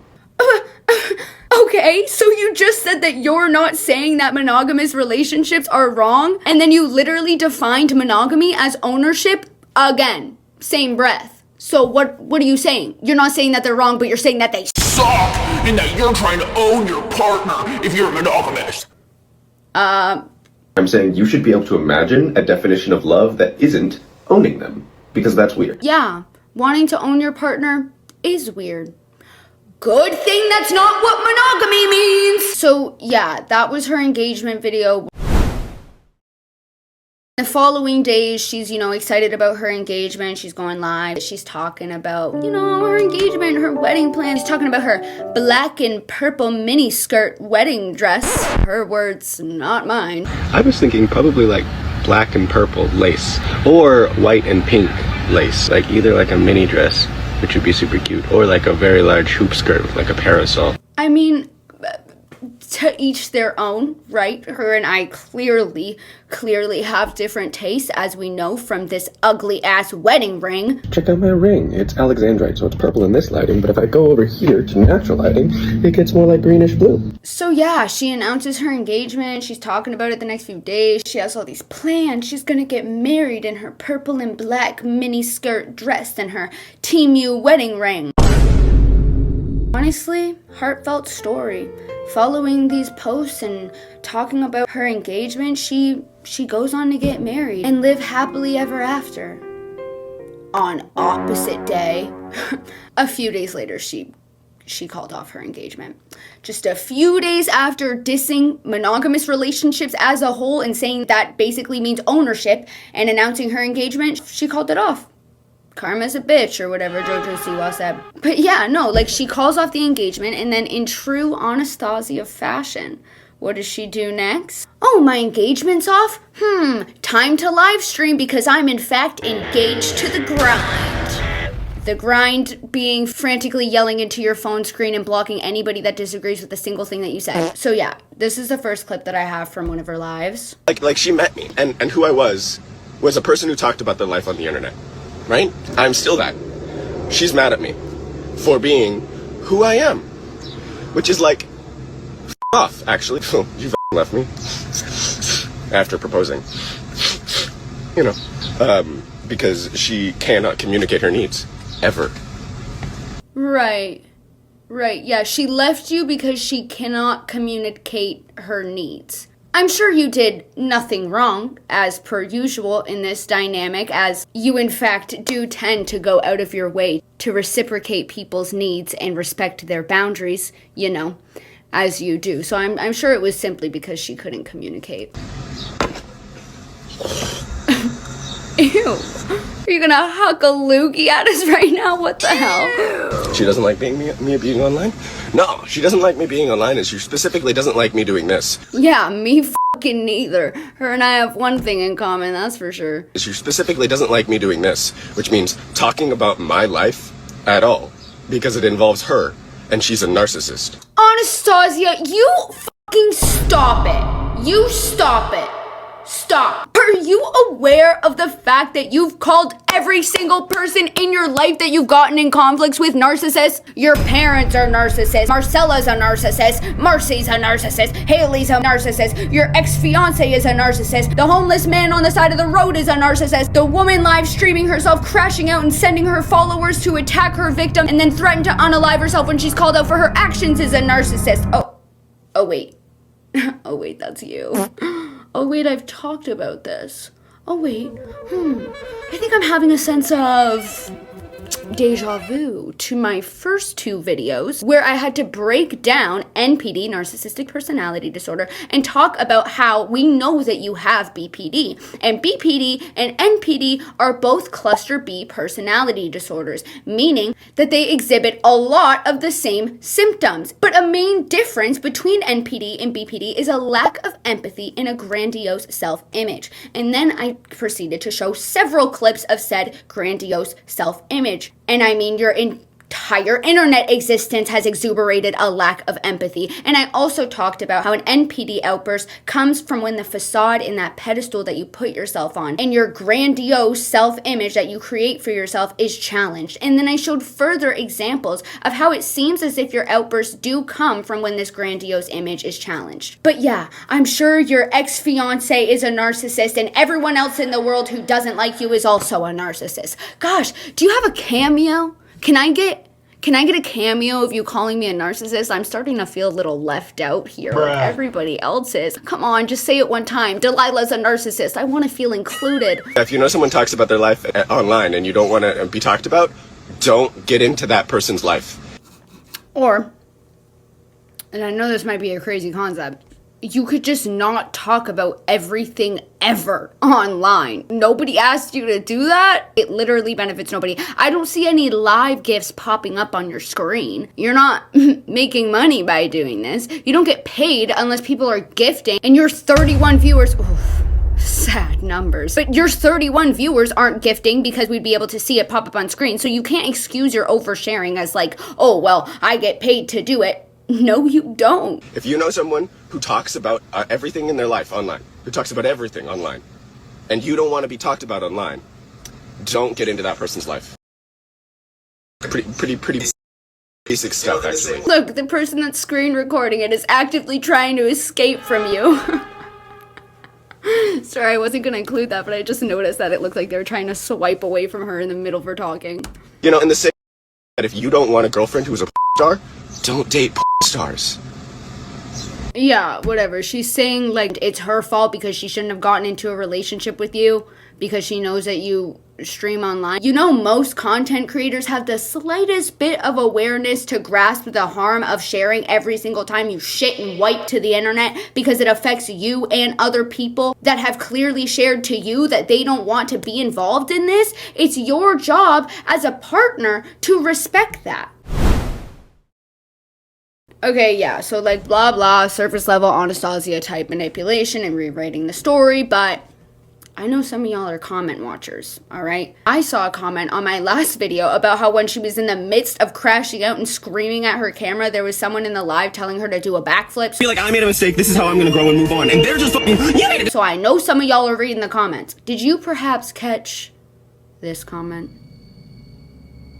So this comment on her live while she was talking about this situation says, and then you lunged on top of me and spit in my face 6 times after calling me a fucking word that I cannot say on YouTube to prove me wrong about boundaries somehow. And this same person also left a comment in their live saying this. No, she ordered a big pack of beer instead of sushi. This person is commenting as if they were defending themselves and talking about very specific situations in regards to the story that she's retelling. And there's also only 30 people in your live. It doesn't seem crazy to me that this very well could have been her ex-fiance claiming that she lunged on top of her and spit in her face 6 times after calling her a effing C-word to prove her wrong about boundaries. And if you guys remember from my very first video when I was talking about Marcella mentioned Anastasia spitting at her or doing a spitting motion at her. At one point she called me a I don't know why. At one point she made the motion of like spitting in my direction. So that's not necessarily out of character. I mean, it's not out of character pretty much in general. She has shown time and time again to be quite the aggressive person, although up until this point that has not included physically harming anybody. But I mean, you guys know where the story is going, like. So yeah, like I said, with the subreddit being scrubbed and a lot of the clips being taken down for copyright, we, perhaps from a blessing up above, don't have the actual live stream of her where she's like more so going in detail retelling the story, but we do have the live transcript because everything else has been scrubbed. I won't read the whole transcript, but I want to highlight this part of her live where Anastasia says this. Don't question this, okay? I'm making the live come to life. Hey, so apparently the engagement's off, so that's fun. Like I said, nowhere's ever safe. Anastasia, you're not safe. You bring the unsafe to the function. Ow. Also, if you'd like to know what I did, I said, please don't talk to me, and then she wouldn't stop yelling at me. As she should. Go off. Like, specifically told me that boundaries are something that you set about what you do. You don't get to set boundaries for what someone else does. And I'm like, well, if you don't respect what you do to me at all, like, I'm not allowed to, like, have any control over what someone else does to me, then I guess I don't want to be in a relationship. Pretty easy. Okay, now that I look like a crazy person talking to myself in a wig, that's the part of the transcript of what she said on that live that I thought to include, because it's basically her recapping the fight that led up to the engagement being called off, which is pretty interesting because nowhere in that transcript does it include you talking about how you lunged and jumped on top of her and called her a fucking C word and spitting in her face multiple times. Where's that in the transcript? So, we have another live on the next day. This is all somewhere around June 25th to June 27th of her retelling what happened, why the engagement is called off, and elaborating on why she doesn't feel safe, claiming that her partner kicks her out of the house when they fight because her partner wants to hurt Anastasia. I don't feel safe here. I'm like, I have BPD. I need stability, and this place is not contributing to my stability, so I need to get out of here. Don't I feel safe there? Because when my partner and I get in a fight, she kicks me out, like as in like off the property, right? Which she has every right to do so. It's her property. Huh? I get it's like a little inconvenient to move your van, but have you ever thought that she doesn't feel safe? I mean, that alleged commenter was saying that you held her down and spat in her face, right? Like, yeah, it's her property. It would be okay if she, if it was like, hey, get out of the house, which is why I have the van. Taking space is one thing, but like when she gets mad, she kicks me off the property because she wants to hurt me. She wants to hurt you. I'm holding my tongue so hard right now. I'm about to drop this bomb on you guys. You feel unsafe around your partner because she wants to hurt you, Anastasia? Anastasia claimed that she feels unsafe around her partner because her partner wants to hurt her near the end of June, but just merely a week later, on July 8th, Anastasia was arrested for domestic abuse and battery against a pregnant woman.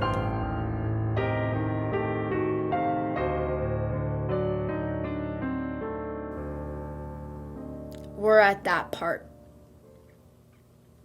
Yeah, that happened a week after Anastasia is going on all these live rampages about how her partner wants to hurt her.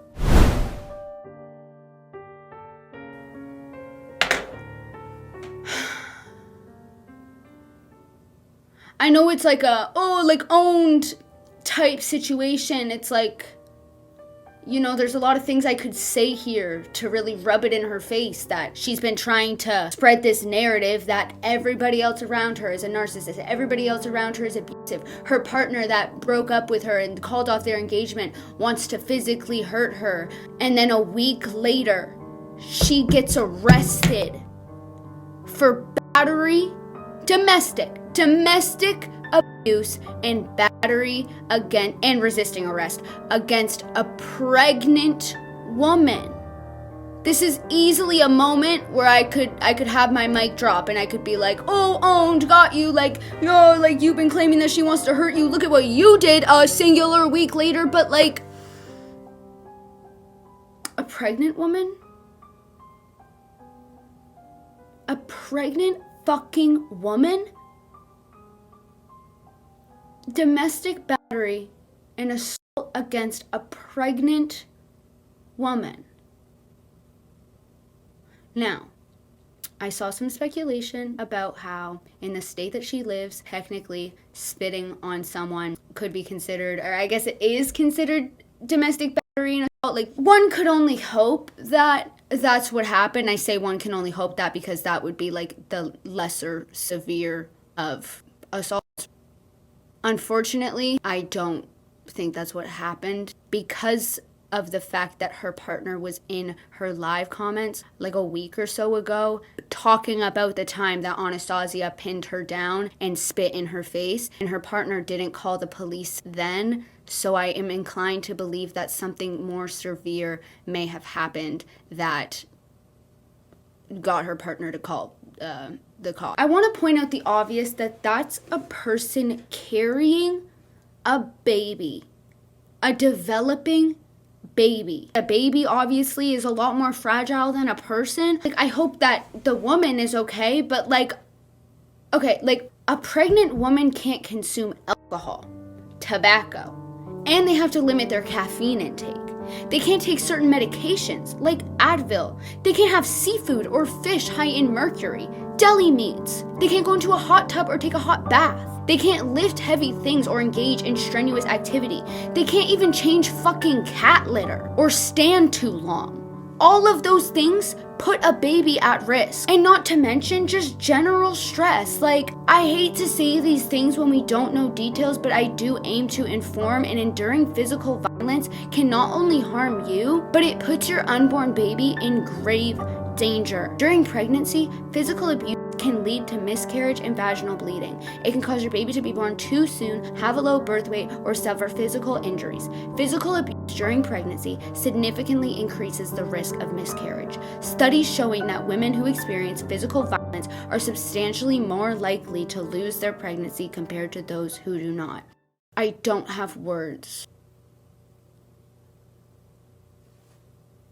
for what it takes for somebody to do something like that. A pregnant woman.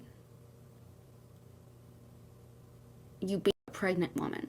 And unfortunately, as far as health and safety, the stuff that matters, you know, the person who was victimized, from what we know, we don't know. We don't even know who it was. We don't know 100% if it was even her partner. It was domestic. It wasn't just like regular assault. So like it was a domestic scenario, but Anastasia talked about how she's in a polyamorous relationship. So it could be anyone. All we know is that she was arrested for domestic battery, meaning that it was a case of intimate partner violence. Signs point to Sarah, her ex-fiance, but as I said, she's also polyamorous, so it could literally have been anyone. And in the stories that we heard from Haley, Marcy, and Marcella, none of them really stood up to Anastasia in the moment, not in an aggressive way.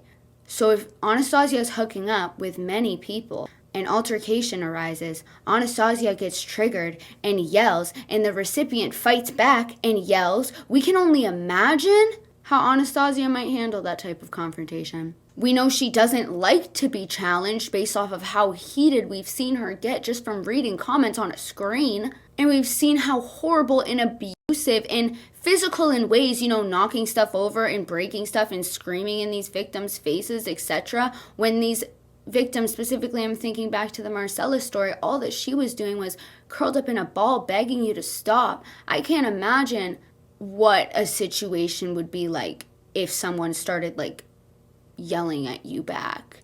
And I know that I'm speculating about the details of what went down. That's what makes the most sense to me.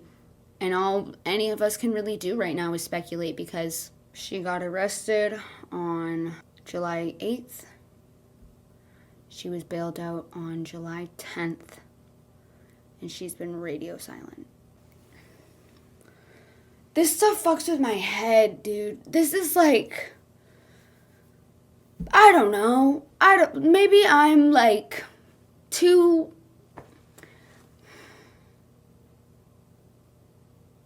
This is the point of no return. I mean, hell, at Marcella's story, it was the point of no return. It's been the point of no return. She's shown time and time again that she has no intentions of changing. She doesn't even think that she's done anything wrong ever. She never admits to doing anything wrong. I think it's genuinely the only way that she, can live with herself is if she just lives in la la land, where she makes excuses and, oh, well, she triggered me, or, oh, well, I didn't know she was that drunk, or, oh, it was just a hug. It was just a hug. And then when potentially actually confronted by somebody, this is a scenario I think that happened. Because, yeah, you think about it. All of the victims in their, fight or flight responses really showed, freeze, fawn, not fight. And, this is the reason why women are scared into responses like freezing and fawning and stuff like that. Because we all hear, on the news and stuff about people like you who can't take no for an answer, who you can't confront, who you can't say anything back to, who you have to shut up and take it. You have to wait for it to be over. The most you can do is beg them to stop, and they still don't. Anastasia, from everything that you have detailed about your father, how do you face yourself in the mirror knowing that you've become the man that you hate the most? I haven't shown clips of Anastasia talking about her childhood because every villain has some sort of twisted backstory, and I think that evil people only share their tragic upbringings to evoke sympathy because a lot of us have been abused, and we don't go on to become abusers. So I'm not really down for explanations when nothing can explain away the fact that you've grown up to become someone who commits intimate partner violence, abuses pregnant women, tries to steal people's dogs, verbally abuse and scream for hours in people's faces while they cry and beg and plead you to stop, threaten your own mom's life, people who trusted you as a friend, puts animals at risk, sexually assault people in their own fucking homes while they're intoxicated, touch people unconsensually while they're asleep. And you can copyright strike and you can take down evidence and you can rewrite history all you want, but you will never be able to run from yourself.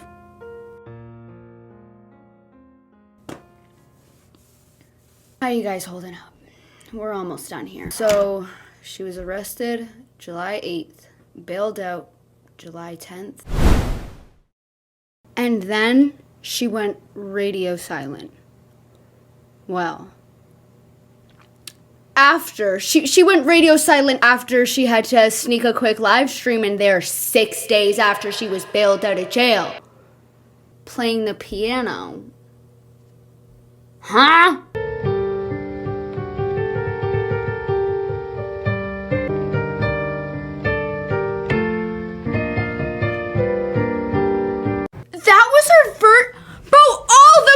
Comments!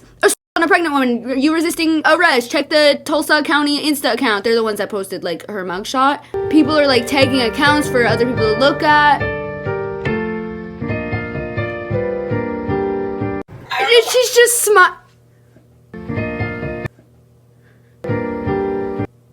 While reading these comments, a week ago you f***ing a pregnant woman, and you're just I'm gonna play the piano of forgetting the fact that I assaulted a pregnant woman.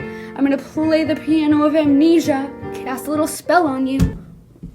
By the way, this person has been pretty consistent with updating and collecting stuff. This is the Narc Logs on Reddit. Ignore the fact that this woman is a potato. Huh? She's literally a potato. It's just her stick. I don't know why this is so funny. It's just this is what she thinks gonna happen. Watch, I'll act it out.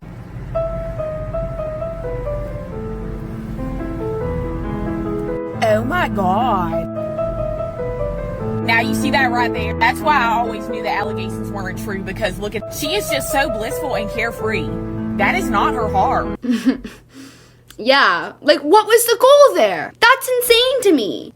That she just had one-off live a couple days after getting bailed out of jail? And then she just had to play the piano real quick before she disappeared for 5 months. Bewildered. I'm bewildered. I'm pulling out fancy words. That's how bewildered I am. Oh, but don't worry, the live doesn't end there. She keeps going. And it gets worse. So, let's keep watching, I guess. But of course, it does not take very long before our queen can't help herself from responding to all the comments. You know, okay, so you can be arrested. Charges that you're arrested on aren't related to what happened. What? What do you mean? What do you mean, though? Like, they're not related to what happened?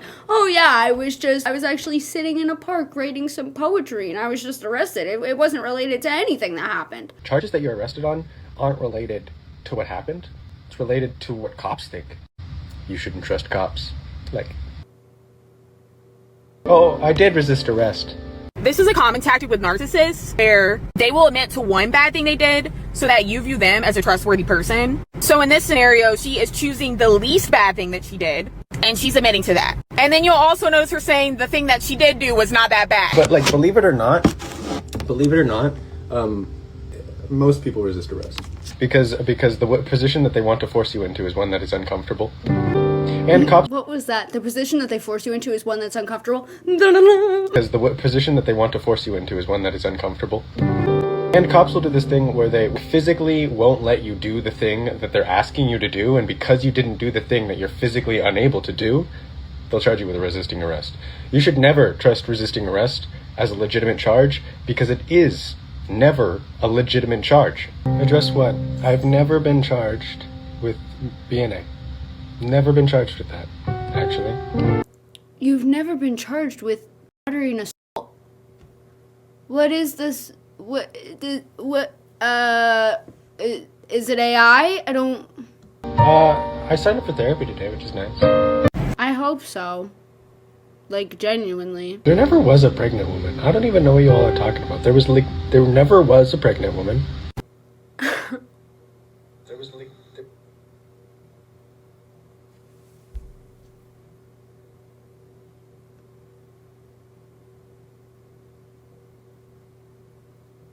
I have so much to say, but I have to get through. I have to get through this first. What do you... Okay, I will say one thing. I'm fucking gonna say one thing. What do you mean there wasn't a pregnant woman? So, the cops not only made up the battery and assault thing, completely pulled that out of thin air. Why would they come up with that? Why would they just be like, yeah, throw a pregnant woman in there too. Just for shits. Like, genuinely, yes, ACAB. But also, like, as far as the cops go, when it comes to, like, framing people for stuff and like, what would incentivize them to just randomly throw a pregnant woman into the story? That doesn't make any sense. It's okay. I never trusted people who trust cops, and I continue to not trust. This is not a matter of that, and you fucking know it. Be so for real with me. I know... Imagine committing a horrible fucking crime and then getting literally arrested. Most people that do horrible things don't even get any sort of legal repercussion. Why do my notifications never fucking silence, and why do I get so many notifications for X? I don't want notifications for X. I don't even have X on my laptop. Allow notifications from phone? No. Never. Okay, sorry, I just turned off all my notifications. Never trusted people who trust cops, and I continue to not trust. Oh my god, sorry girl, my birth control alarm went off while I was recording that. Okay, anyway, translation. If you believe the charges, you trust cops.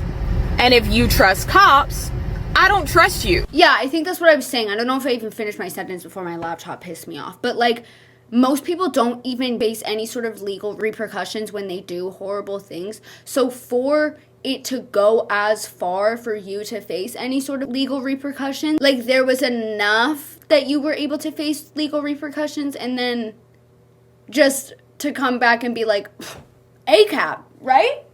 Guys, what about ACAB? Guys, what about, what about, are you stupid or are you dumb? Because that's, because ACAB. I thought ACAB was like, I don't know, like a thing. That's so funny. I didn't even know what she was gonna say next, but she's just so fucking predictable. I literally have taken accountability when there are things to take accountability for, actually. I have done that. No, Anastasia, I have made 4 videos on you now, and the only time I've ever observed you take accountability is when you address the fact that you, in fact, do have triggers and that you struggle to manage your emotions, specifically your anger. What else? And that she shouldn't have called Marcella names. She said that, but then also in the next sentence, if you guys remember this from my first video, she said that, yeah, it wasn't right of her to call Marcella names, but then she called her a narcissist in the next sentence. So, like, that was weird. And those are the only things that I've ever seen her take accountability for. That she shouldn't have called Marcella names, and that she has triggers, and like, that's not even really accountability. She just said, yeah, I have triggers and I struggle to manage my emotions. But that wasn't really taking accountability. That was more so used in the context of an excuse for when somebody triggers her BPD. So you've taken accountability for what, 1.5 things? My entire life, I've never non-consensually hit a woman. What? Okay. Weird. What's the point of bringing up your life? I don't know why you had to slip that in. Kind of crazy considering what you're addressing right now. There was never a pregnant woman. There was never a pregnant woman. There are no charges. So, but there are, so that's kind of the dilemma. There are charges. Okay. I'm gonna go now. Hope you have a lovely day. Unless you are who you are, and then I hope you have the day you deserve. Actually, everyone can have that. Everyone can have the day they deserve. I hope you. And then she disappeared. And then she went radio silent. She didn't post on any of her social medias. And she completely disappeared. I'm gonna be honest, I have written down in my script points that I want to make about this, about her lack of accountability, about how that reflects on who she is, if she's a person that's capable of change. I'm gonna wait before I talk about that, because in this live, we observed her saying that she will be attending therapy. My hopes is that while she's gone, she learns how to actually own up to her shit and stop gaslighting herself, and that we see actual change from her. And yeah, I'm just gonna bite my tongue right now. I'm holding my tongue. Alright, so after this live, like I said, she goes radio silent. Like, no lives, no TikToks, no reels, no Twitch streams, no nothing. Up until this past month or so. Oh my god, bro. Oh, hell no, man. What the fuck, man? Yeah. She is currently back. The first platform she came back to was Instagram, with this video on September 6th. Just a random show and tell of her jewelry. Huh? Like, I can't make this up. Hey, sweet pea. So recently I've been learning to metalsmith. Here's a ring I made out of silver and ruby. This is a pendant, a tiger's eye pendant. This is a bloodstone and copper ring.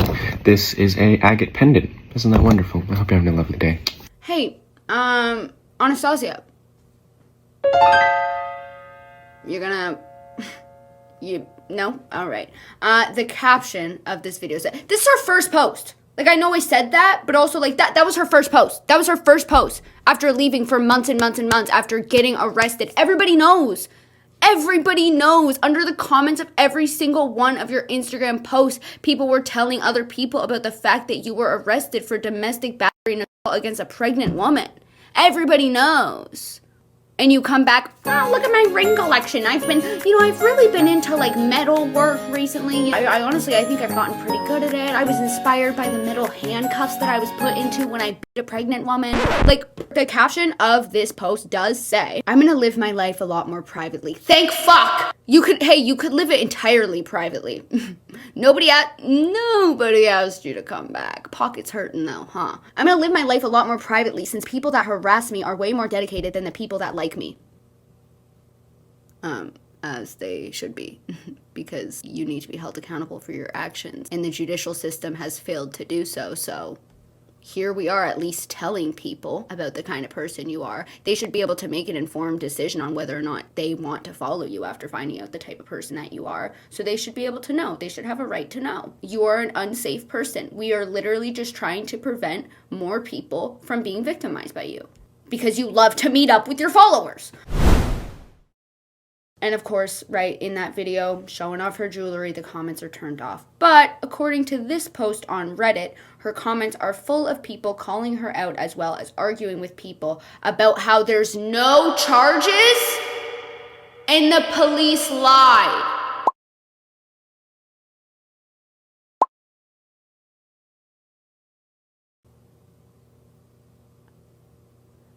That's what she was saying.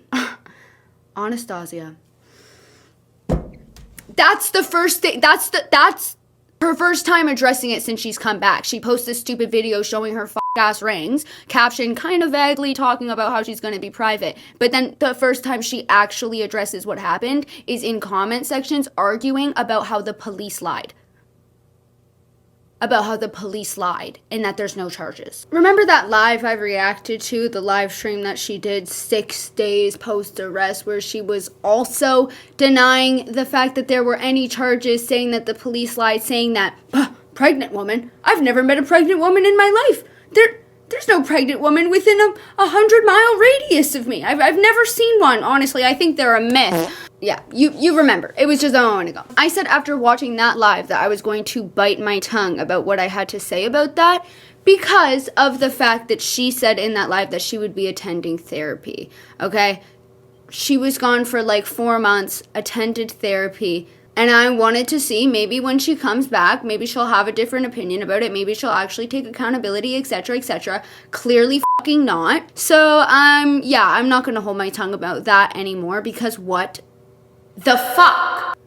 You have had 4 months of radio silence to look at yourself in the mirror, face who you've become, attend therapy like you said you were going to do, and seek the help that you so clearly need, because no person with an ounce of human decency or emotional regulation would even consider laying their hands on their partner or anyone for that matter. I have autism spectrum disorder. I was diagnosed with BPD at one point in my life as well, and I have never laid my hands on another person despite my anger in my younger years becoming so self-consuming that I, at my own will, attended anger management and dialectic behavioral therapy because I had the ability to look inward at myself introspectively to truly recognize that there was something that was wrong. And despite me not wanting to speculate too much on narcissistic personality disorders, if anyone watching has experienced something so pivotal, like the first time losing complete and utter control at the hands of your own anger, you know the fear that follows. Learning that your emotions can reach a point where you genuinely feel at mercy to this engulfment, this bad place inside of you. Learning for the first time that you're one of those lucky people that have unfortunately been dealt a mix of experiencing emotions at a more severe intensity and also lacking the emotional regulation to counter it. That sets different types of people apart. Many bottle it up or try even more to suppress it, ignore it, smother the flame. Some seek help and try to learn where it comes from, why, how to recognize when they're being triggered and how to communicate it to others. Some internalize the guilt from potentially lashing out at others or themselves, and then they label themselves as just a bad dog who's been doomed from the start and may avoid interpersonal relationships. Some lean into it. They know their anger takes them to scary places, but somehow, some way along the path, they've normalized their aggression and they don't feel much remorse. They're usually the type of people that you would often see get in fights, mistreat and hurt their partners, etc. And the most preeminently destructive of all, the type of person who lives their life in complete and utter disillusion and denial of the issues at hand. And in time, those anger outbursts and lack of control become so ever growing, with each outburst surpassing the last and insidiously letting the emotions and coping strategies get worse and more harmful until you find yourself somewhere like a jail cell. When I say that that first outburst distinguishes people from each other, the main categories I'm referring to here are people that are capable of change and people who aren't. And I know that may sound harsh, but she's had so many chances to face herself before it gets to the point of no return, where she's committed some of the most horrible crimes aside from literal murder. And when given the opportunity to show one last time, just one last time, the type of person that she is, she did exactly that by doubling down yet again, showing the therapy's done nothing, and claiming that the police lied and that it was all made up. To me, that is the perfect conclusion. Case closed. There's kind of a pivotal thing needed to change, and that's remorse. Why would someone want to change something when they themselves just lie to themselves and refuse to acknowledge it? I'm going to talk about her next few posts and everything that brings us up to this very present day moment, but then I'm done with this series, and I can only hope that she proves me wrong and does better and gets the help that she needs. But you know, how many therapists does it take to change a light bulb?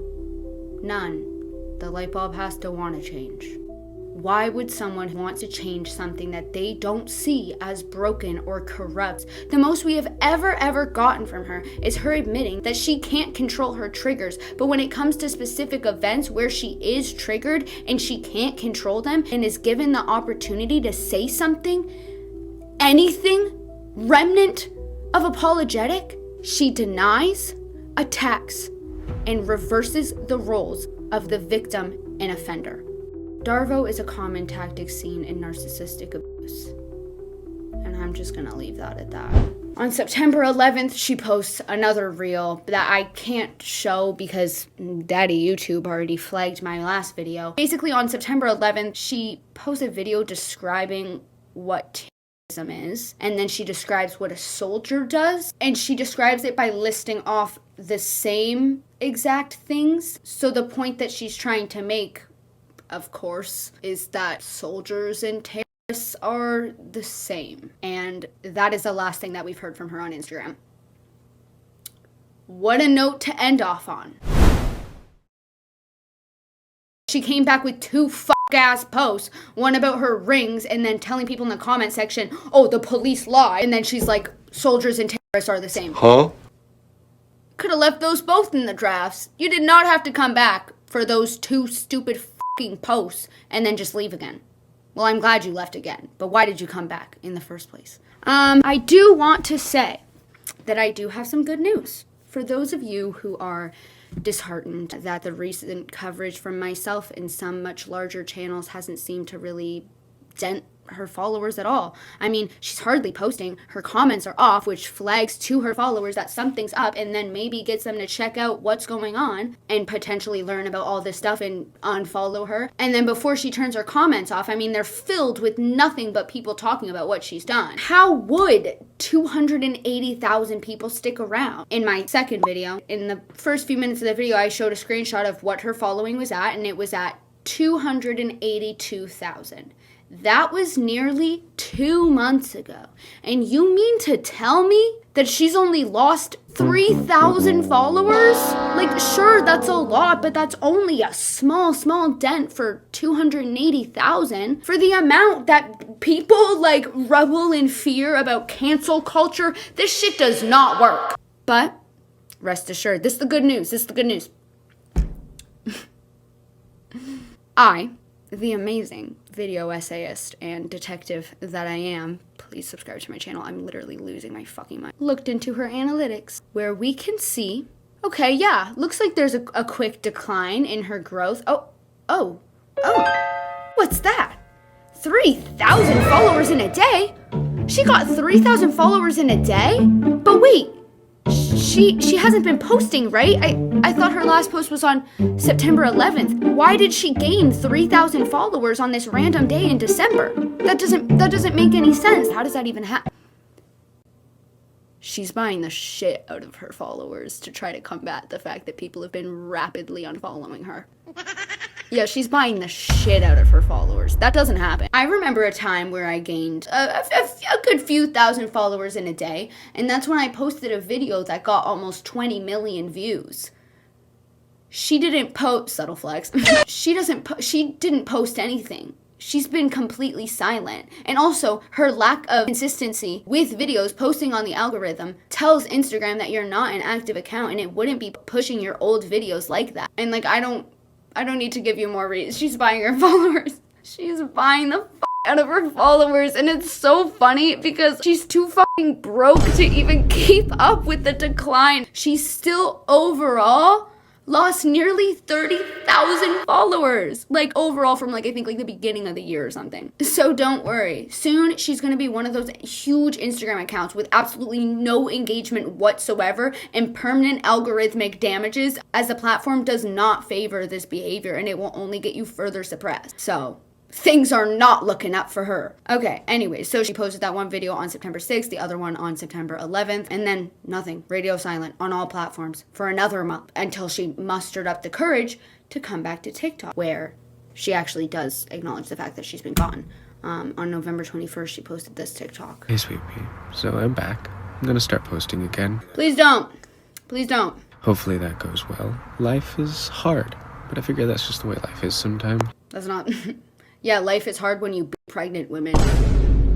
I wonder how life is for the pregnant woman. I wonder how life is for the victims. I wonder how... But life is hard for you. But life is hard for you because you're facing the slightest bit of repercussions for your actions. You were in jail for 2 days. I'm pulling through because I have a dog to take care of, which is why I'm very glad I have a dog to take care of. Yeah, you take care of that dog. Make him some dinner while you're at it. Why don't you? But life is hard and sad, and I really, really hope I find somewhere to belong soon. I really hope I find somewhere to belong soon. I don't know, maybe being pregnant women island. Like, I don't, like... Because I can't take much more of this. She's vaguely trying to allude to the fact that she's going to take her life to draw sympathy points from the audience. Again, not gonna work on me. Just literally get off the internet. Like, what do you mean? It's only really people on the internet that know about this. It's not like you've blown up to like Onision or Shane Dawson level, right? Like, despite your similarities to one of them at least. You can just get off social media and then interact with people in your real life and you're literally fine. Because I can't take much more of this. I really can't, you know? Yeah, so that's her first video on TikTok. I don't know why she didn't turn off the comments. Kind of crazy. Definitely deleting them because there's no comments with like more than 20 likes, which means the top comments were in fact absolutely deleted. Oh yeah, these comments are so nice. Look, you have somewhere to belong once you heavily filter the shit out of your comments. You have somewhere to belong. Not on the internet though. Pursue something else. Pretty please. Thank you. Appreciate it. Do you're talented. Your rings were good, right? They looked good. And you had that whole flute beatboxing. I'm not even gonna play it on my laptop because it will break my laptop. So we don't even have to refresh on the flute beatboxing. Okay, please stop doing this. I can't pause the video. Hello? Stop! I don't know. Not to get too personal because I don't like to state my own personal experiences as like fact or evidence towards stuff because that's just not fair, right? To be like, I personally experienced this, so therefore this is how the world is. My ex-boyfriend, Anastasia reminds me of my ex-boyfriend. She reminds a lot of us of our exes, unfortunately. A lot of us do know a person that's kind of remnant of this, but my ex-boyfriend was a narcissist. I have a restraining order on him. I got one like 5 years ago or something like that. Trauma lasts to this day. And it will probably never ever go away, just like it will never ever go away for Haley or Marcella or Marcy or that pregnant woman or Casey or Chloe. That was another little one that interacted with you that we like very lightly talked about. And the way that she talks in these videos, the way that she talks in a lot of her videos, but like ones like this where she's like self-pitying and sulking and trying to like milk any sympathy points that she can get. It reminds me so much of my ex-boyfriend because narcissists I won't call you a narcissist, but I will also conveniently say that narcissists do like to guilt trip. They do like to, like, talk all low and be all like, there's nowhere for me to belong. I don't know where to go. I don't know what to do.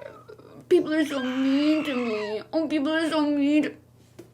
You know? And, like, they eventually do get good at guilt tripping. But, like, that is why I try to shelter you guys from, like, her talking about her tragic upbringing and stuff like that, because that is all just a tactic and it's not relevant in the face of what you've done to these people. If you ever find yourself feeling bad for her for a fraction of a second, just know A, it is a performance and that is exactly what she wants from you, and B, holy fucking shit, imagine how the victims feel. Imagine that your abuser was, like, posting on social media every day and had a big following of people being like, you're in the right, don't listen to the haters, don't da-da-da, and just enabling what they fucking did to you. Imagine having to fucking see that, and then for 4 months, they get a taste of something remnant of peace, and now you're back, crying about how you don't feel as if you have a place to belong.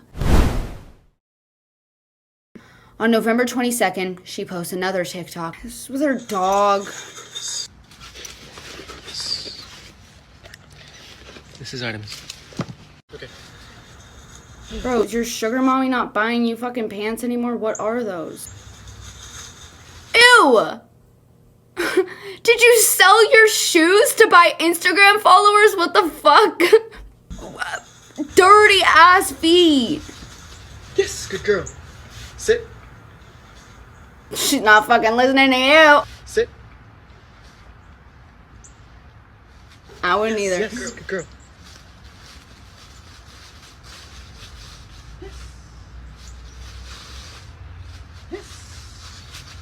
Sit.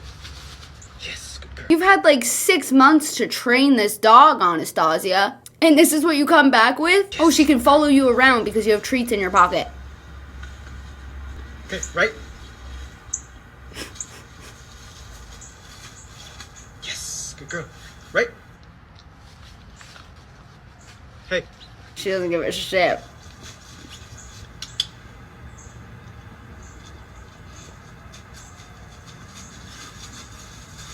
Yes, good girl. Anyways. Really cool. Really impressive. Wow. She's not deleting comments on this one. Wait, Loki, is she deleting Loki? Hold on. The top comment was about me. It was really scary to see my name come up in her comment section. I was like, oh my god, she knows who I am. She's gonna know who I am. Like, oh my god. Oh my god, what if she's watching? Ah!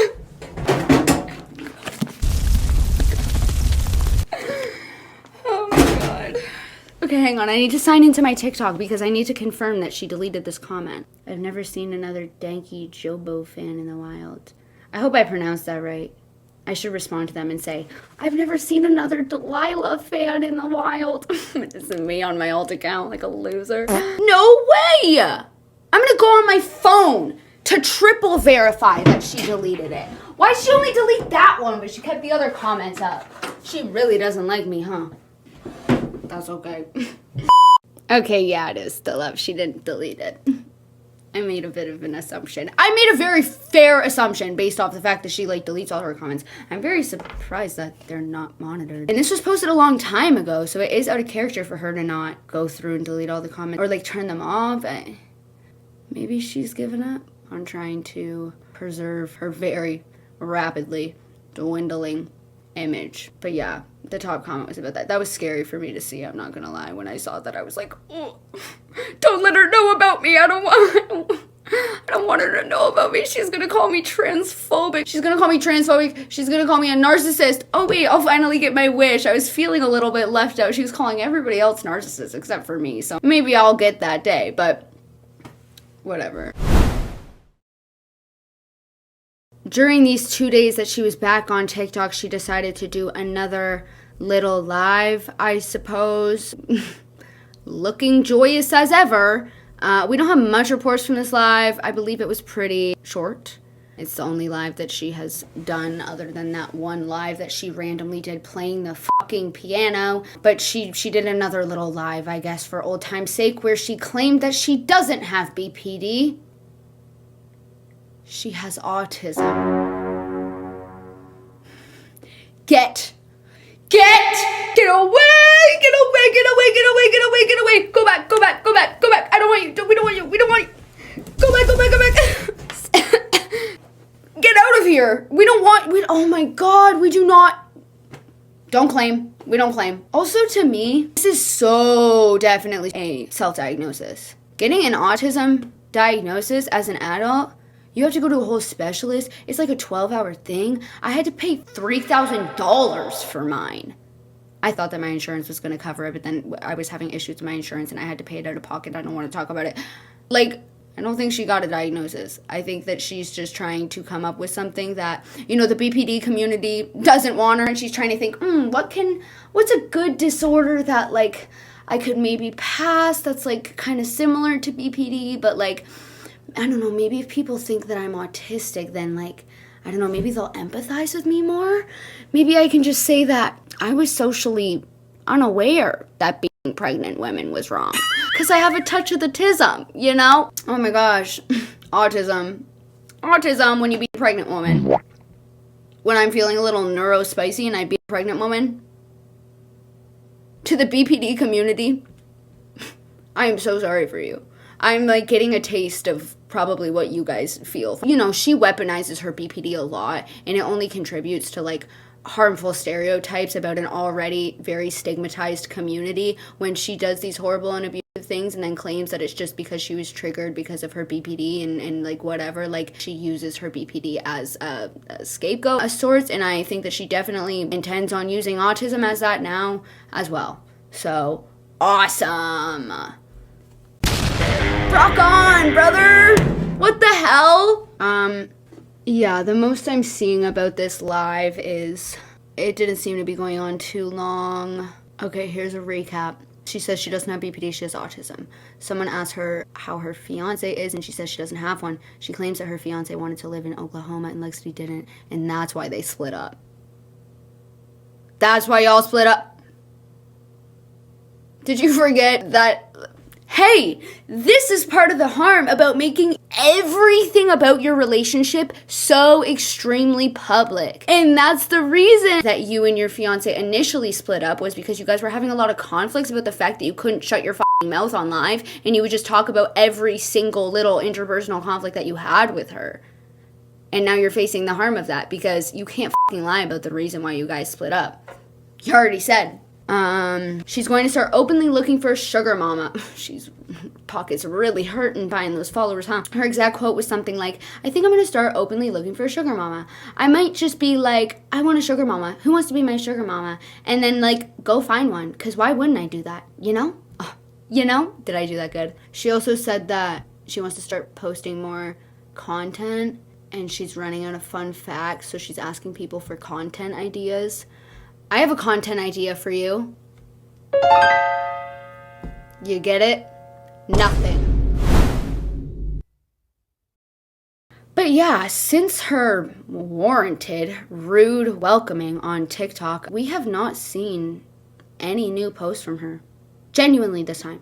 She has been silent on Instagram since September 11th as well. I checked all of her socials this morning and nothing. Like, no post, no nothing. It doesn't even seem like she's active on socials now, considering the fact that she's not deleting comments. I mean, surely she's logged off or something. And I hope it stays that way.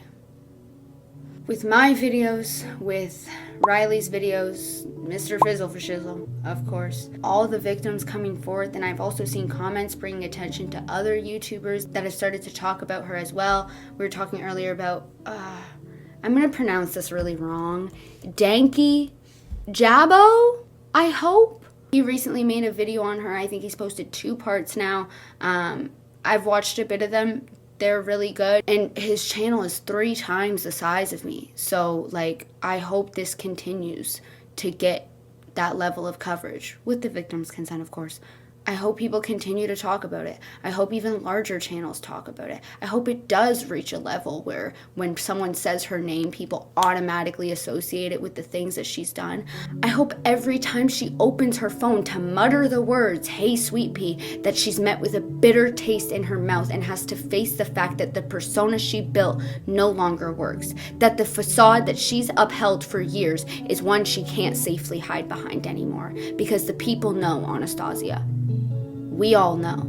And your botted followers may remind you of past times in which you were still relevant, but they'll never recreate a community of genuine, trusting, and admiring fans that you once had and destroyed for yourself. And at the end of the day, when the screen goes dark and the performance is over, and it's just you, alone, staring at your reflection in your phone camera in your sad, empty van, high on fiberglass talking to an audience that isn't really there, the ghost of your past will always haunt you, and the internet always remembers. And if you want a shred of respect from me, at least, not that that would matter to you, but I think going forward, if you want to absolve yourself from these harsh words of mine beating into you that you can't change, and that you won't change, and that you're incapable of change, then I encourage you to prove me wrong. Change starts with remorse. Remorse starts with recognizing your wrongdoings. And recognizing your wrongdoings means recognizing what you've done to all of these victims. If you can swallow your pride and recognize and acknowledge your patterns of abuse, only then will I deem you capable of change. And therefore, if you want to show that you can swallow your pride and recognize and acknowledge your patterns of abuse, if you want to show that you care for your victims, meaning that you have the capacity for empathy and that you are in fact capable of change, step down and deplatform yourself for good. You have a choice here. And if you're considering on planning your next post, just know that that next post says to me and everyone watching that you never cared for the victims and that you never will, and that your ego will continue to swallow you whole. I am saying this on record. The moment you hit post on another TikTok, reel, whatever, you're sending a message to all of us. A message that exactly what I have said is true.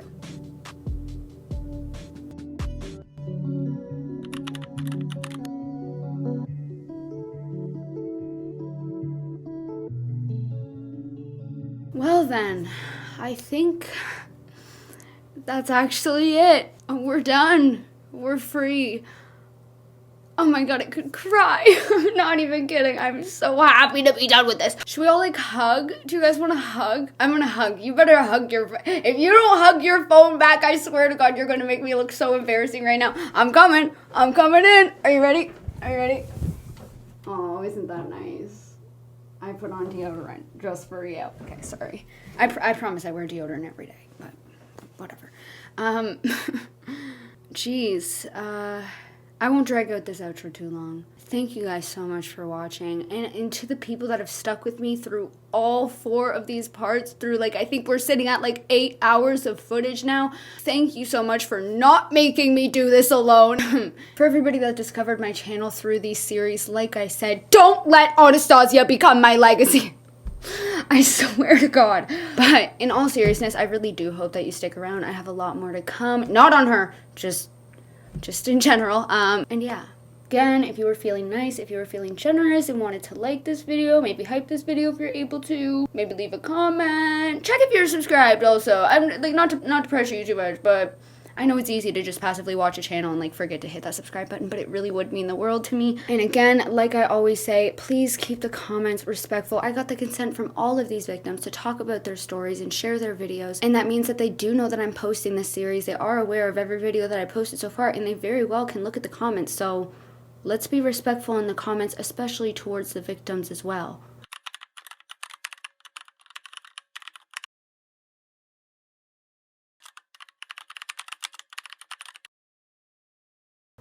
I do also want to lastly say, and I really, really hope this isn't received poorly. I will be honest, I got pretty fucking triggered by her last video that she posted on TikTok.